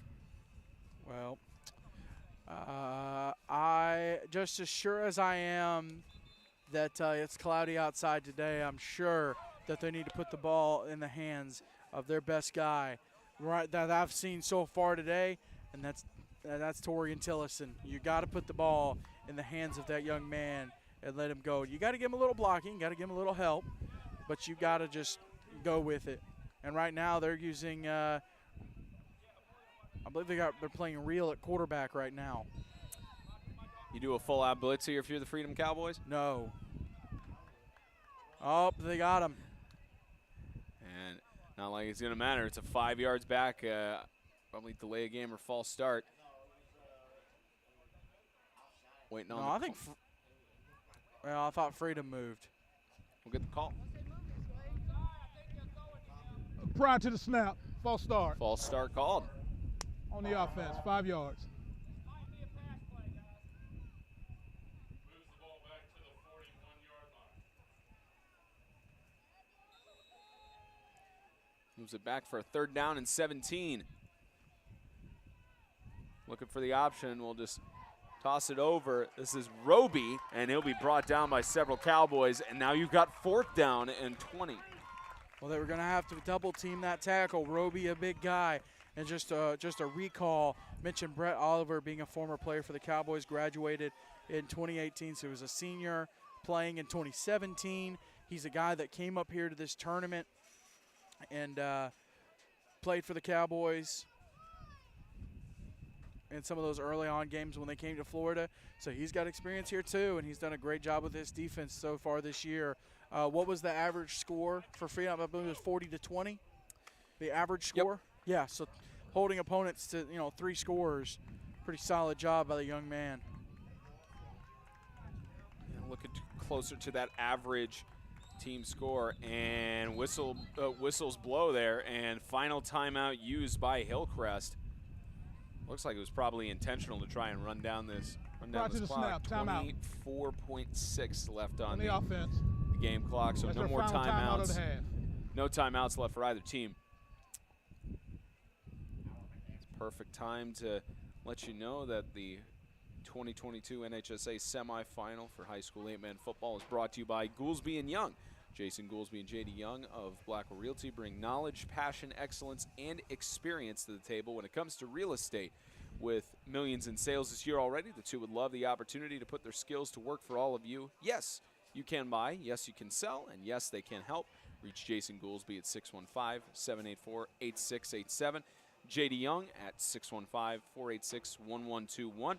It's also sponsored by Complete Wealth Management and Complete Real Estate, your one-stop shop for financial coaching and asset management, by Fairlife Core Power Protein, work hard, recover harder, Brett Atkinson with Weichert Realtors, the Realty Group, and by Sutton Pools, fiberglass pools done right. You can reach Brian Sutton at 931-624-4027. Saw there the Tennessee Heat are on site now. Several players up at the top of your screen coming in as well, getting ready for their semifinal matchup against the Evangel Christian School Lightning.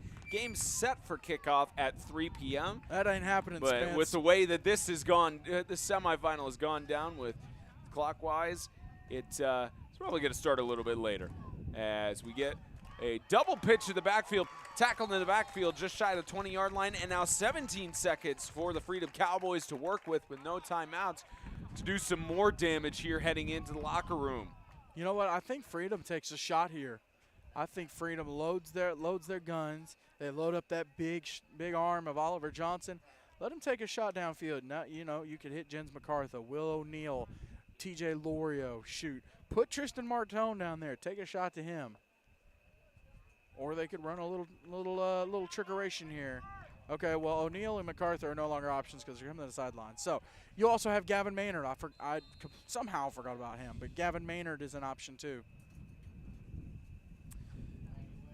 Maybe even some clock management of a toss to the outside to get closer to the goal line and stop it.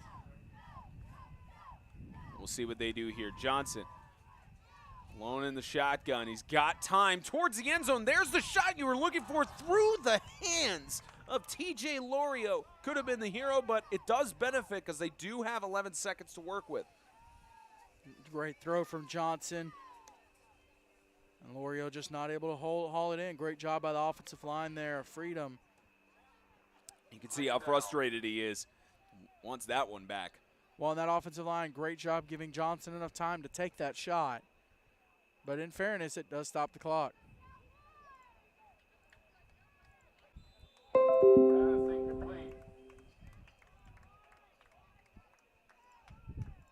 Incomplete, and now you've got 4.6 to work with. That Hillcrest defense got the ball up and looked like Clark was trying to haul in that tipped pass and just unable to get to it.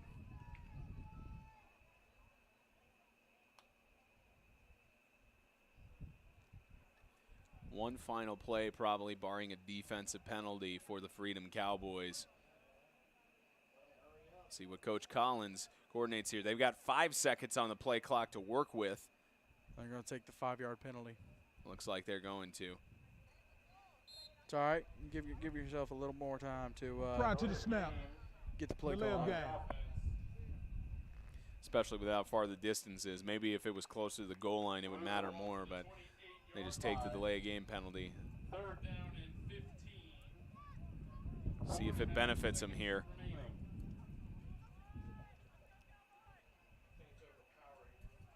Third and 16.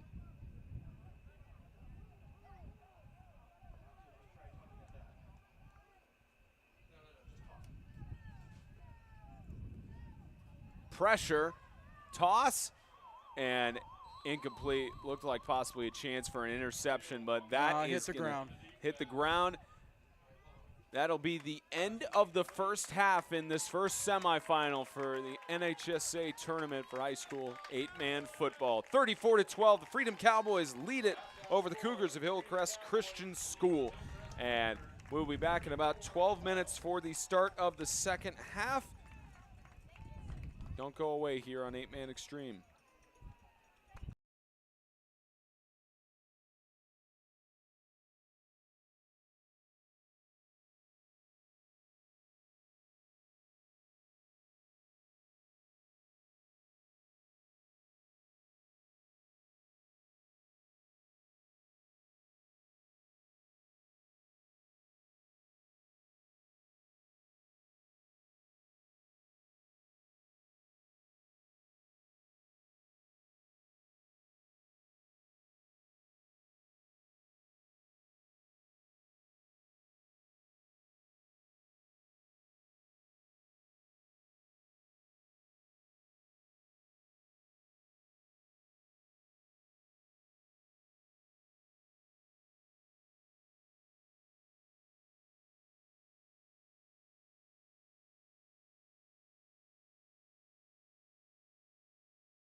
Start of the third quarter in Panama City Beach, Florida of this first semifinal. An onside kick as we suspected to start the second half, and Hillcrest got it. did Hillcrest get it? That's Hillcrest ball. It looks like they ruled it there, and Let's watch the replay. did it go 10 yards Yep. before they touched it? It did. So Hillcrest successful onside kick to start the second half. And that was Tony Tillison grabbing the ball. So Hillcrest is going to start this half back on offense. Exactly what they wanted to do. Couldn't score at the end of the first half. Chance for them to shave down that deficit. Start of the second half here for the semifinal in the NHSA National Tournament for high school 8-man football. Direct snap and a carry up the middle for C.D. Thomas. Gain of about 5 yards for 2nd and 5. Spencer Thompson, James Shannon bringing you the action from Pete Edwards Field in Panama City Beach, Florida. Hillcrest going with a hurry-up offense here, try to catch Freedom off guard after halftime. And another direct snap to CD, and Freedom defense having none of it. Only about a yard gain to bring up third down. I just realized with the hurry-up, missed that play with the replay going on, but have to stop the replay a little bit faster. But 3rd and 4 rather. Going a little bit in hurry-up motion. Essentially 4th down territory from here on out for Hillcrest, at least at this point. As a scramble again, pressure, and nobody in the area. I don't know if the ball got back to the line of scrimmage, and they will flag there. Looks like possibly intentional grounding. Yeah, it didn't make it past to the line of scrimmage. Didn't look like there was a receiver in the area, and DJ was still in the pocket.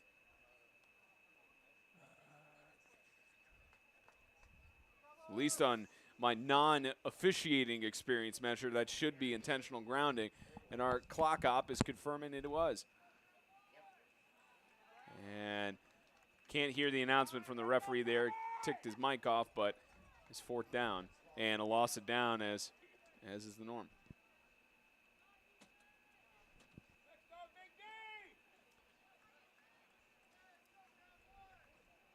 So big loss there as they got the onside kick, and 4th down and 20. And they'll keep it here, no punt. And there's a flag in the backfield, incomplete, and I believe that will be, they'll decline the penalty for this to be turned over on downs. Is a chop block called. And yeah, they will see Coach Collins decline it. Personal foul. Illegal block below the waist on the offense. That penalty is declined. 1st down. So yeah, turnover on downs. Good field position for Freedom. That defense closed. They shut down after the successful onside kick attempt by Hillcrest.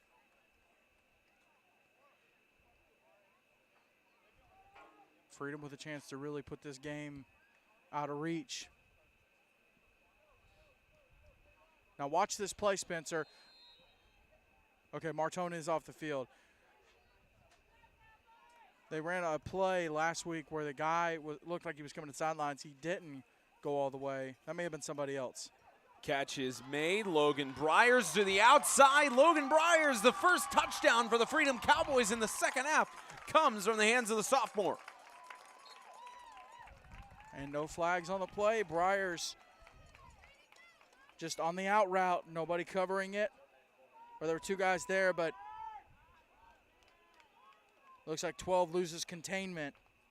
And Bryers able to get to the outside. Another 6 on the board for the Freedom Cowboys as they inch closer and closer to getting back to the national championship on Monday night. Chance to make it a 30-point game now, and I believe for Florida Association rules, it's 35, which is pretty universal with high school football.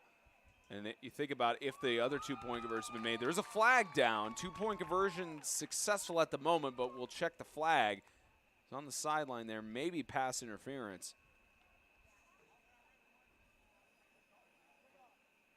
And it is ruled on the Offensive. offense. Yep, so 2-point conversion is no good. Well, they'll redo the try with it.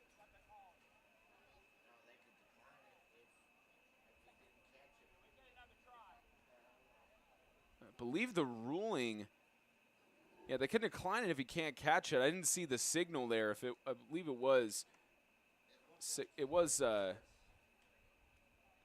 we'll get the word from the official. I couldn't tell if there was they're talking with Coach Carr about this.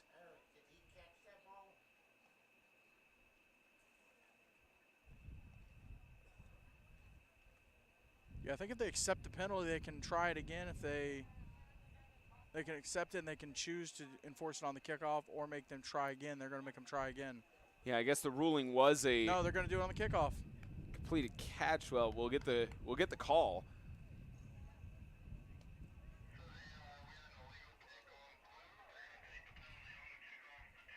And it may have been a pick play as well, Spence. Okay, we just heard it on the referee comms. 2-point conversion is good, and the penalty is enforced on the kickoff, which Results of the play is a touchdown. a 2-point conversion successful, not a touchdown. We had Here and there. a legal pick on the offense. It will be assessed on the kickoff. So the 2-point conversion is good. He called it he said the result of the play was a It was a touchdown, ball but thrown we in know the what he end meant. zone. We know what he meant. We know what he meant. But makes it 42-12, and so they accept it on the kickoff there, which interesting choice by Coach Carr there, with it being now a 30-point lead. Well, it's 2 points. Mm-hmm. Let him have the 2 points, and then make Freedom kick off from the 30 and give further back, the 25, and let Tillison have a chance to return this instead of letting Maynard kick this into the end zone. Give Hillcrest a chance to return it unless they try an onside. Now, Hillcrest needs to get up to the 35. They can go all the way up to the 35. But they need to get that hands team up there. They need to get set because Freedom could onside it here. And if Hillcrest doesn't have enough guys there, they could quick kick this. And we also know how dangerous Maynard is with kickoffs, how he could potentially boot this all the way back to the end zone. And looks like they will not opt for their usual formation of the onside kick. Tillison is going to have a chance to return this, I believe. Right now, a 30-point lead for the Freedom Cowboys. Has a low squib kick here. This will be touched and picked up at about the 38. This is by C.D. Thomas, trying to get some space to the outside. Collides there. Tackle made by Josiah Carr, the senior. And good field positioning at the 47-yard. Make that actually the 49-yard line. See if the Hillcrest Cougars could get to work.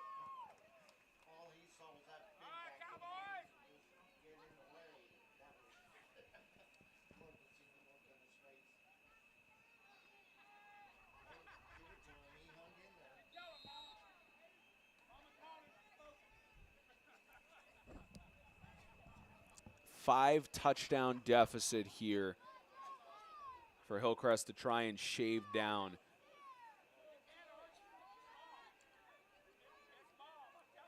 Fourth down territory from here on out. Roll to the right side, DJ looking for the pass, going deep to the left side. The pass is incomplete, intended for Landon Clark. He hit it for the young man in and out of the hands. Just unable to hold it in. See, he had plenty of time, being pressured by Briers a little bit, but in double coverage could have made that catch.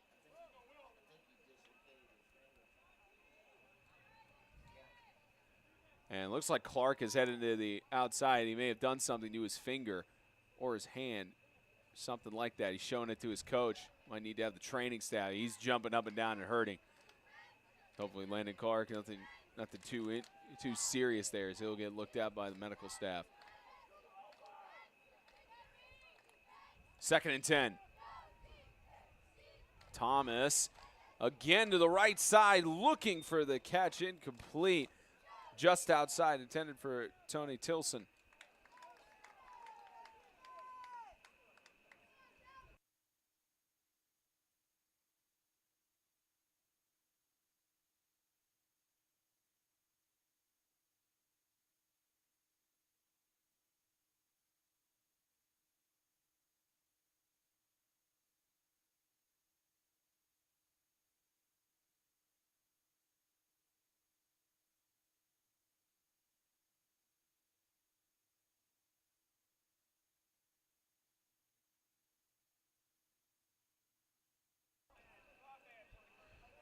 This thing was at 100.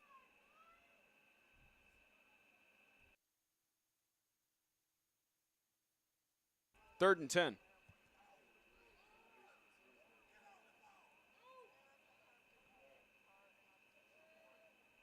Right, good. Pressure, got it out in time. Incomplete, could have been an interception there for Josiah Carr. Had some deep pressure there and brings up fourth down.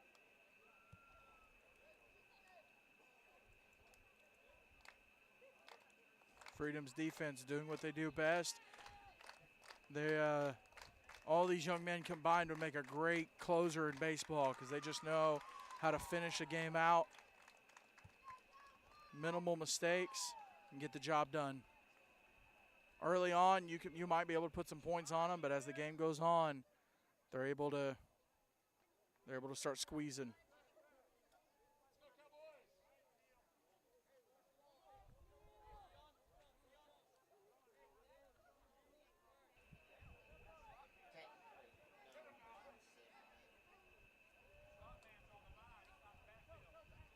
Ball snapped on the fourth down, toss right side, incomplete to the 50-yard line. And then with 8:51 left to go in the third quarter, it'll be a takeover for Freedom Cowboys.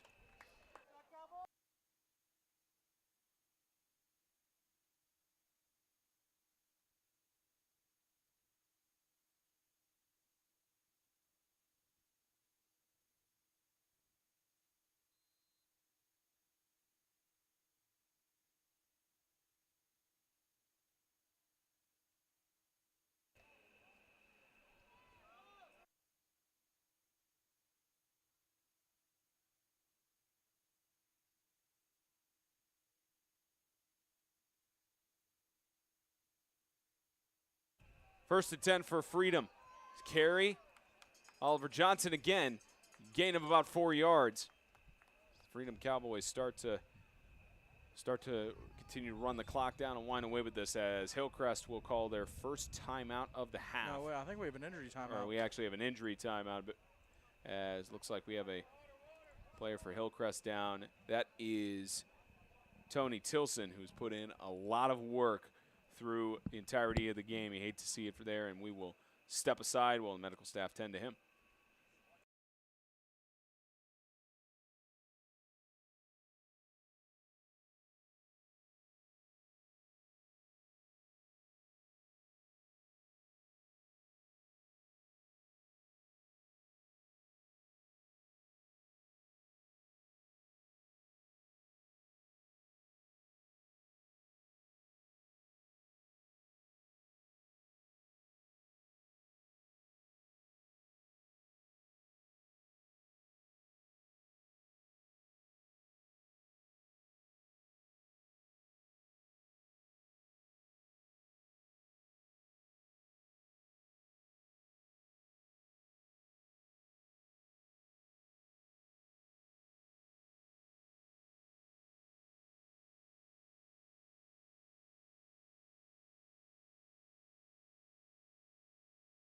Tony Tilson standing on his own feet but hobbling over to the sideline. Hopefully everything okay with him as he will be looked at. Tough loss to take, especially with another game they'll have on Monday.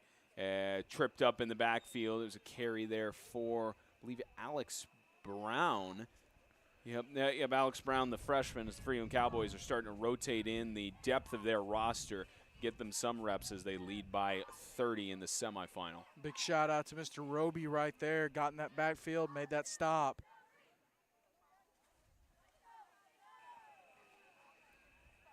Stop in the backfield makes it a 3rd down and 7.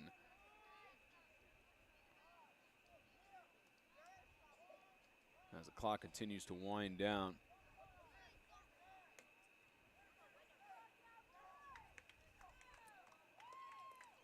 Johnson looking, catch is made towards the outside. Great reception by Jensen MacArthur. It looked like Johnson was trying to get the play call in, finally got it in. Was able to take the shot on the out route. Great haul in there by MacArthur. Second big catch of the day for him. Freedom Cowboys with one more score here would enact the mercy rule. Though most of the clock has been eaten up here in the third quarter regardless. As here's carry here by Alex Brown again. And moves the chains for a first down. Yep, I was about to say he'll have enough for the first.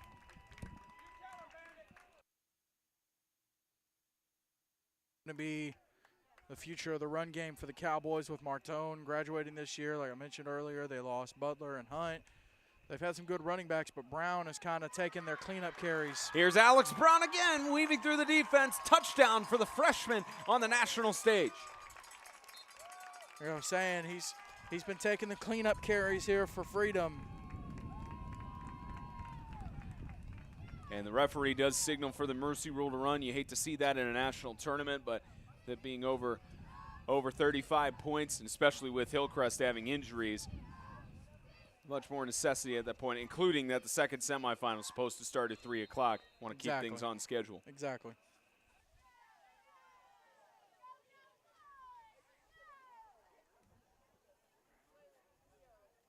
You also think about the first half taking up an hour and a half. Also balances it out in that regard.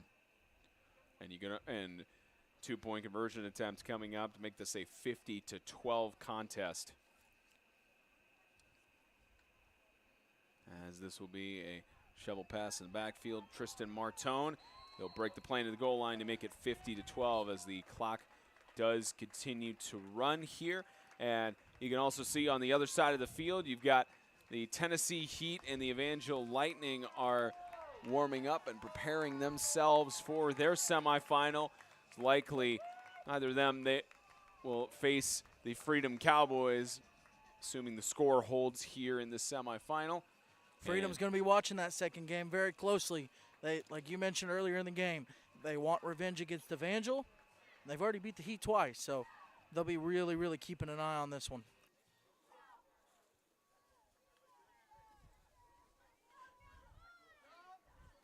But, of course, the thought for Freedom, if the Heat pull off the upset, and it will be an upset, but if they pull off the upset, the worry for Freedom is, hey, don't overlook. Don't overlook the Heat just because you beat them twice this year. Because if they win, they will have knocked off the 4-time defending national champion, the defending state champion. Can't overlook them. So 50-12, the running clock here in the semifinal, and you'll definitely see more of Freedom's roster rotated through at this point.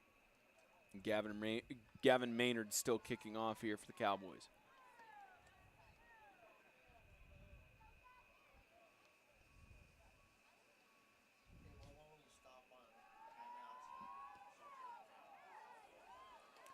Booted back deep to the end zone. Great kickoff there for Maynard, and that's what Hillcrest has tried to avoid all game. It's happened a couple times, but they don't want that onside, that touchback on the kickoff.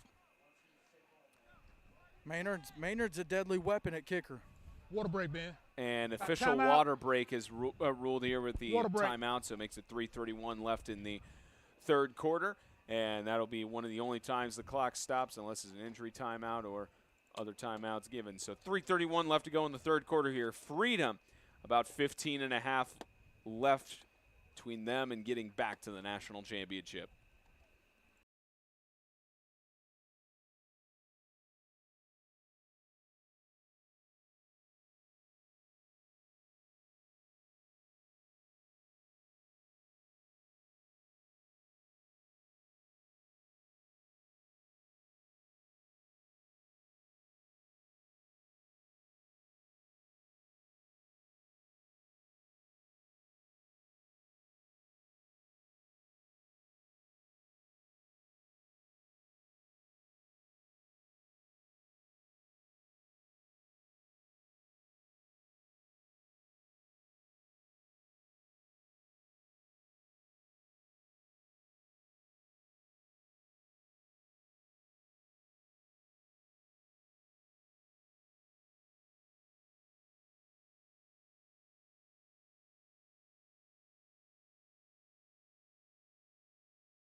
Clock starts on the signal, 3:20 and winding down, left to go here in this third quarter.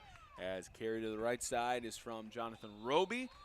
He'll be tripped up in the backfield for a loss of about 7. And this is one of those critical times, well, even with a running clock, you may have sometimes with frustration from the losing team. You may see some chippiness in that regard. This will be the time for the officials to shut down anything going down the final 15 minutes of the game. Don't see chippiness too often at this level. Sometimes a little bit of shove here and there, but hopefully nothing too bad as we get into the final moments of the semifinal. 2nd and 15. High up snap, ball loose, and that is recovered by the Freedom Cowboys. That one picked up by Jalen Venter, the freshman. Like you said, Freedom rotating guys in, getting some depth experience. And Hillcrest, you worry at this point, have they already clocked it in? You would hope they would keep fighting.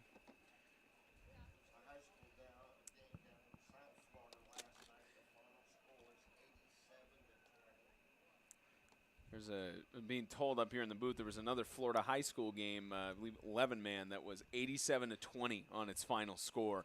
And we talk about that as, unfortunately, 87-20 on a high school 11-man score.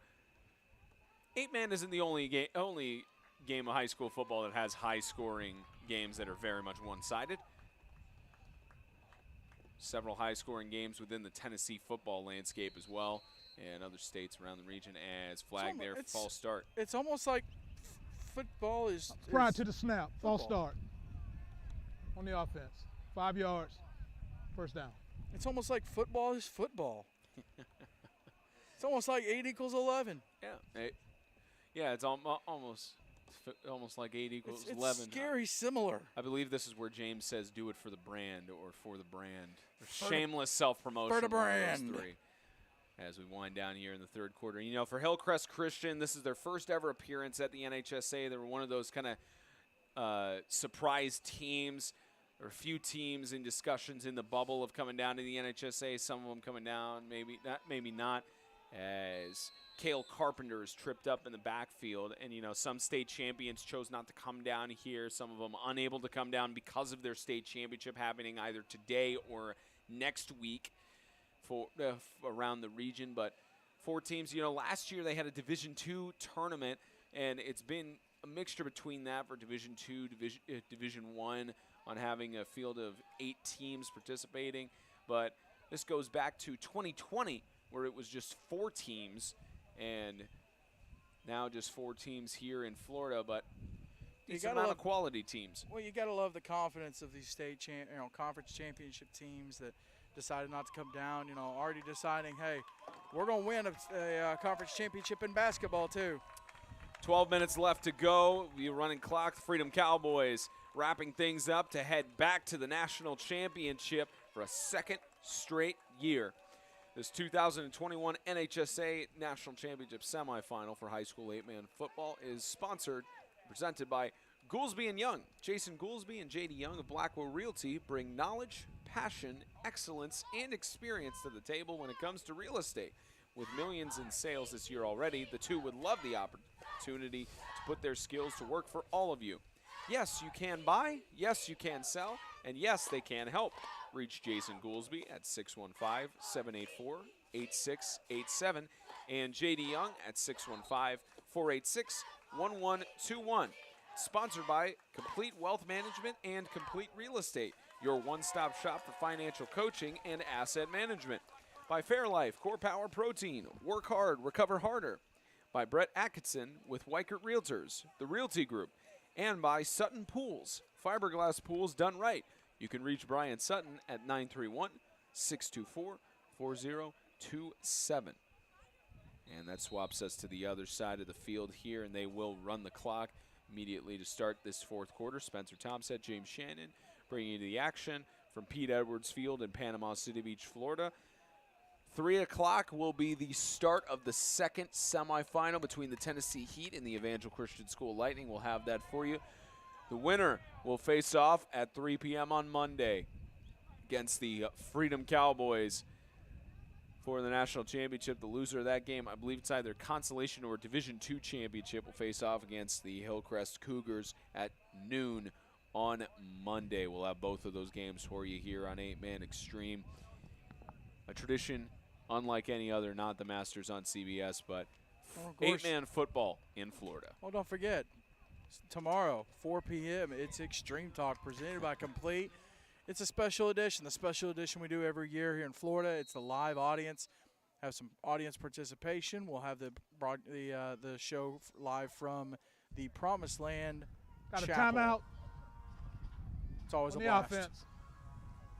Freedom Cowboys use their first timeout of the second half. Neither team's really using theirs. Is it the 10:57 left to go here in the fourth quarter?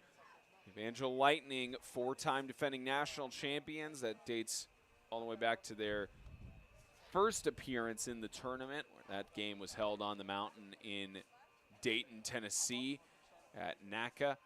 So that year, hurricane efforts and reliefs blocked the bridge to Pete Edwards Field, where it was extremely difficult for anybody to get across the highway there. And because of that, they moved it for only 2 teams to have Christian Community, who's defending their national title. And that was Tim Smith's first year at the helm as the head coach, and won a national, I believe, state championship as well that year. Remember that game very, very, very well.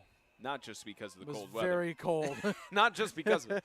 You were also the public address announcer for that one. As this is a deep toss to the left side and wide open, catch made, touchdown. Bram Day, the junior, gets the touchdown catch, 56-12. I don't know that Hillcrest knew there was a guy over there. I don't think Hillcrest had a man guarding him. Bram Carpenter wide open.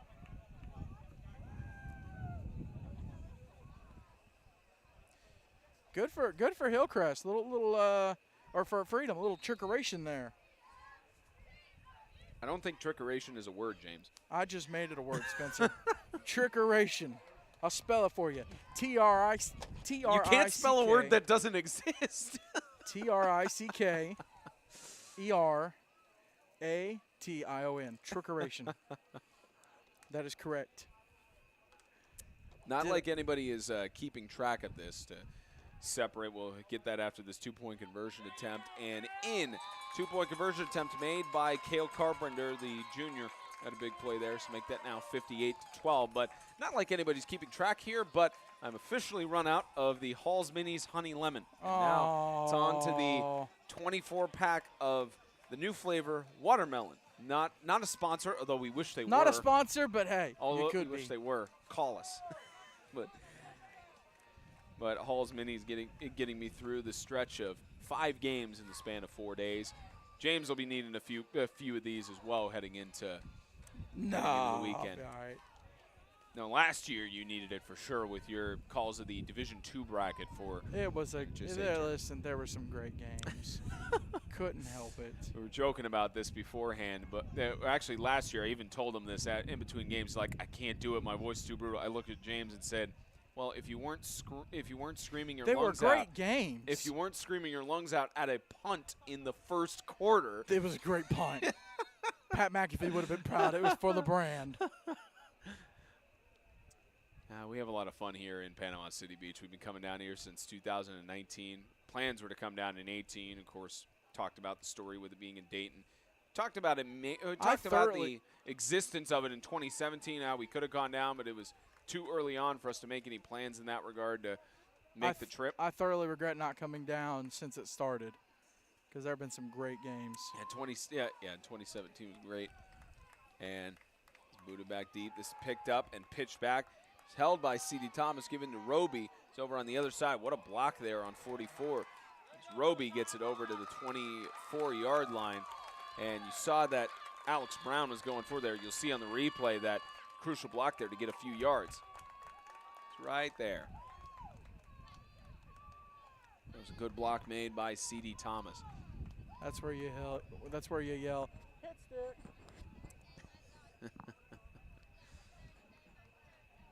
46-point lead.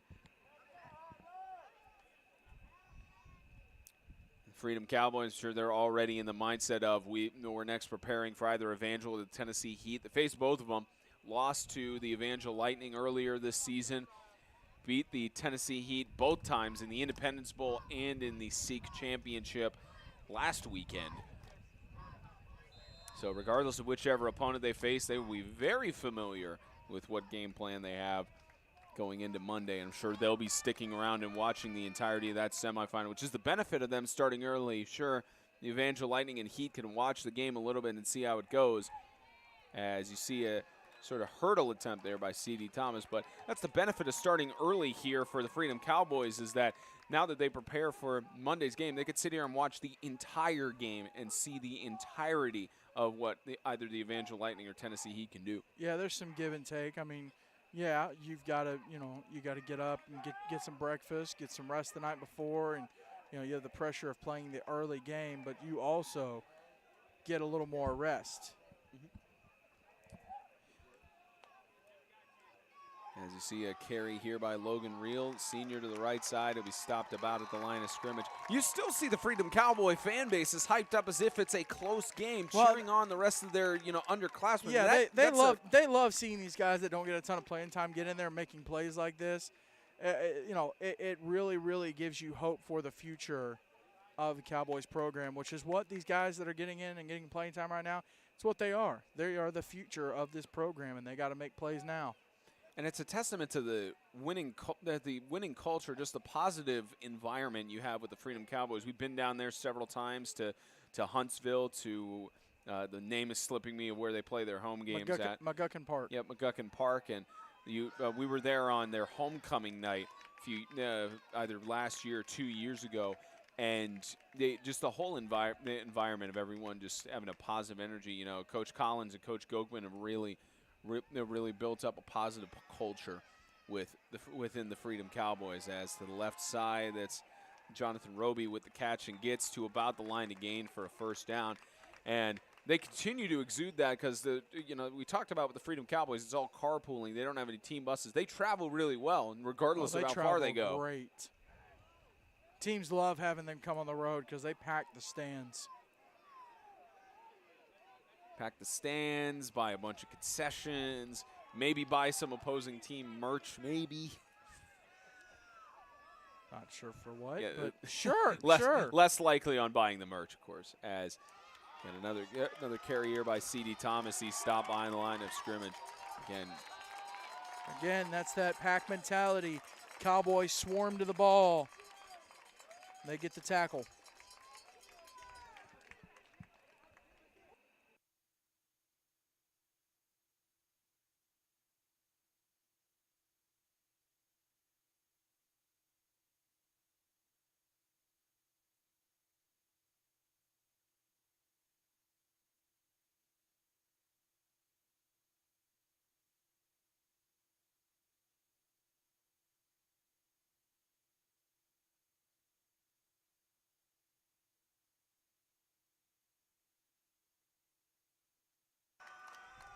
Time winding down here, second down, scramble to the right side. Looks like that'll be out of bounds. Couldn't make the catch even out of bounds, intended for Logan Reel.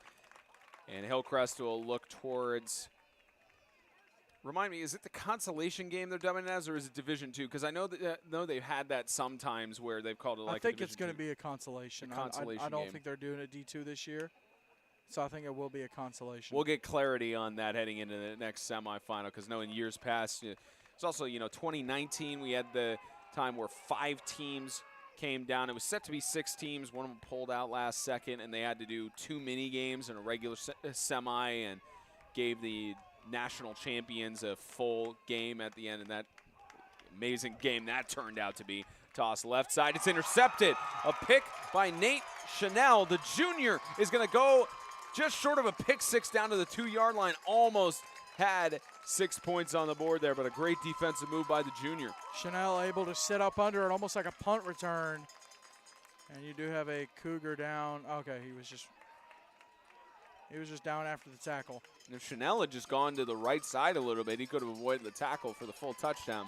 As you see, C.D. Thomas is slow and shaken up there, clenching his left leg. Just the injuries, unfortunately, continue for Hillcrest.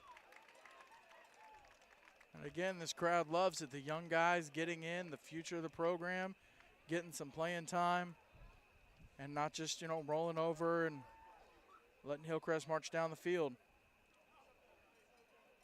Freedom Cowboys, they have the ball back. You wonder at this point, because of the way it is, you wonder if they try to go for the end zone or if they do victory formation, because there's always those two schools of thought of, running up the score or being respectful in that regard. So you wonder how it's going to be. Well, Freedom obviously was not trying to run up the score here. No. They got their young guys in. They got backups. And they will do the victory formation, show respect to the Cougars, Hillcrest, and Freedom Cowboys. They're getting back to the national championship on Monday night.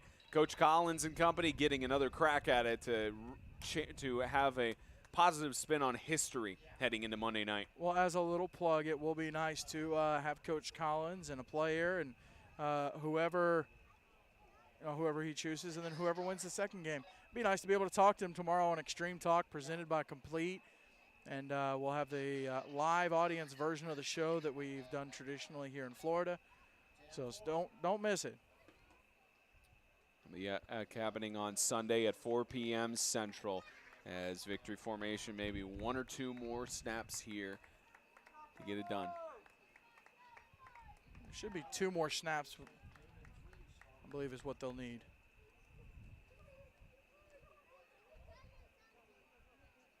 That is a really cool show of respect from Freedom. Get the interception, get down there, and don't just try to punch the ball in. Just close it out. And one last shot. You see the Tennessee Heat on the left warming up and in uniform. And the Evangel Lightning are on the other side of the field, as it'll be one more snap of victory formation here for the Freedom Cowboys. And Coach Kyle Collins and company headed back to the national championship for the second straight year. They will await the Tennessee Heat or the Evangel Lightning. We can get one shot of the Evangel Lightning on the other side of the field as they are in formation. The 4-time defending national champions are ready to face off against the Tennessee Heat. And now we can get the handshakes on the center of the field. Final seconds wind down here, and Freedom Cowboys have a date for the national championship on Monday night. On Monday afternoon, the Hillcrest Cougars will play in the consolation game or Division II championship, whichever they dub it. We'll get the answer for you on that later on. But that will do it here for this semifinal. We appreciate you joining us here in Panama City Beach. Stick around. 2:30 will be the start of the second semifinal between the Tennessee Heat and the Evangel Christian School Lightning. That will start at 3 o'clock. We'll go live about 10 minutes beforehand. We'll be back in a few moments here from Panama City Beach. Thank you again for tuning into the semifinal presented by Goolesby and Young. 58-12, Freedom Cowboys victorious over the Cougars of Hillcrest. See ya!